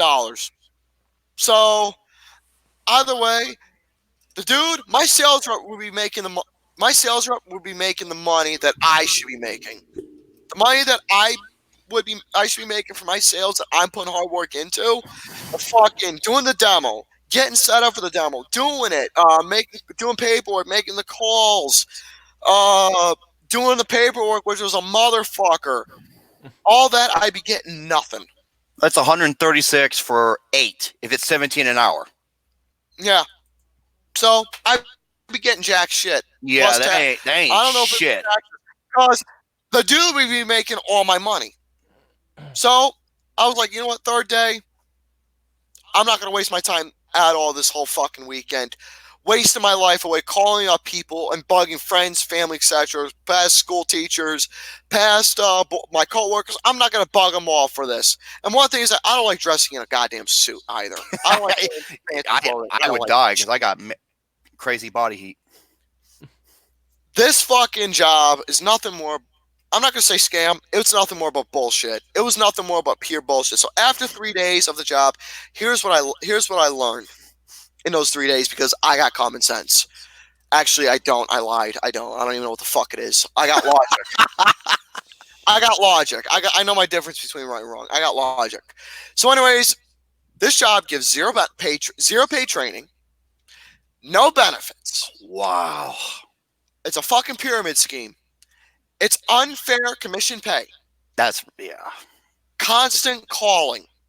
Contradiction from the way that it was set up. Peer pressure.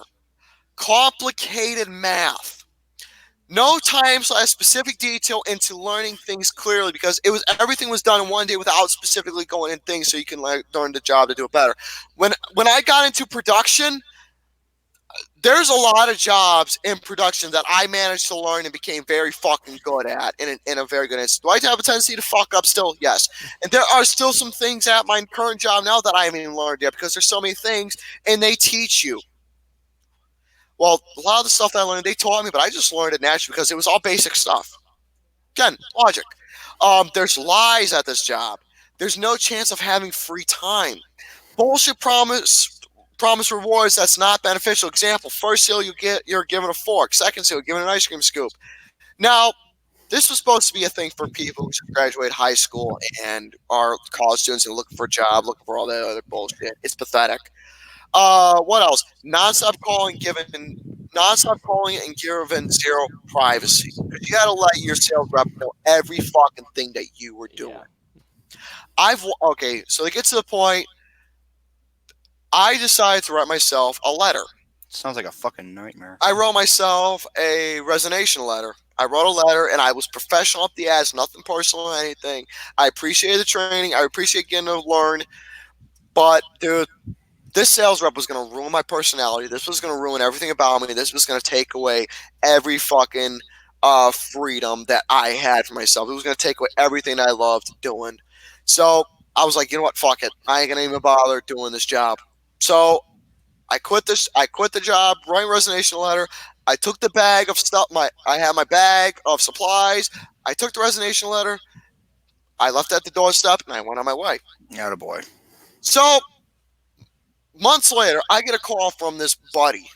He told me, why'd you quit the job? It's not normal for somebody to leave a resignation letter. So I explained to him everything that I'm explaining right now and told him, he'd be like, yeah, but dude, this job does a lot of things for you. Oh, God. Yeah, Was he a representative or Oh, something? yeah, he's been working with the job for a while. Yeah, there you go. Let me tell you something right now. This guy wasn't a buddy that I thought he was. He got fucking brainwashed into thinking you're going to get all these great things they have, and that'll promise you, yeah, they'll give you those things that you do when you put the work in.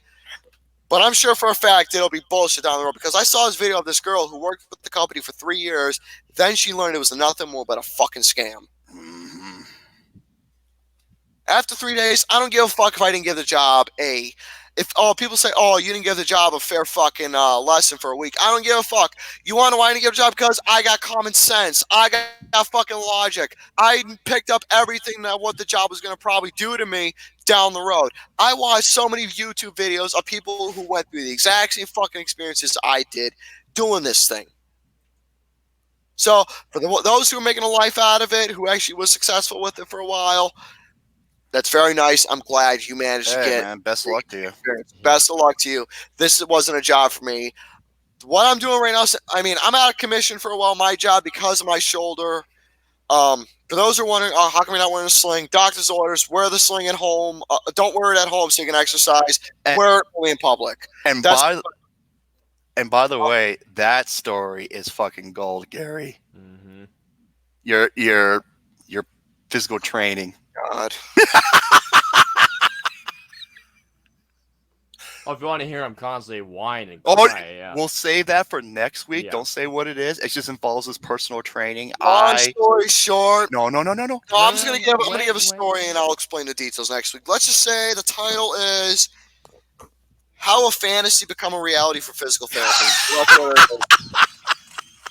That's like a softcore movie right there. You know? I should put that shit on Cinemax or Skinemax, excuse me. I'll go over that. I mean, it's a continuing going on with physical therapy, but let's just say how fantasy became a reality in terms of therapy. So we'll just leave it that for next episode. And from that case, that's story time. And I gotta end this shit. All right. Well, guys, thank you so much for joining once again. Sorry again that I rambled a little bit too much on Jojo Rabbit, Joker, and Doctor Sleep, but I'm excited for those movies. You want to talk about rambling? I went on fucking forever with goddamn Annabelle Comes Home. That's true. But still, I had to. entertaining show. Hope I'll be back next week. If not, oh well, fuck you guys. And until the next wish. one. No. Until next time. See you guys next time. Absolutely. Thank you, everybody, for tuning in to episode 90. Is it 96 or 97? 90. It's 96. Yeah, 96. episode 96. I was losing control. There. Episode 96 of the weekend episode of Serial of.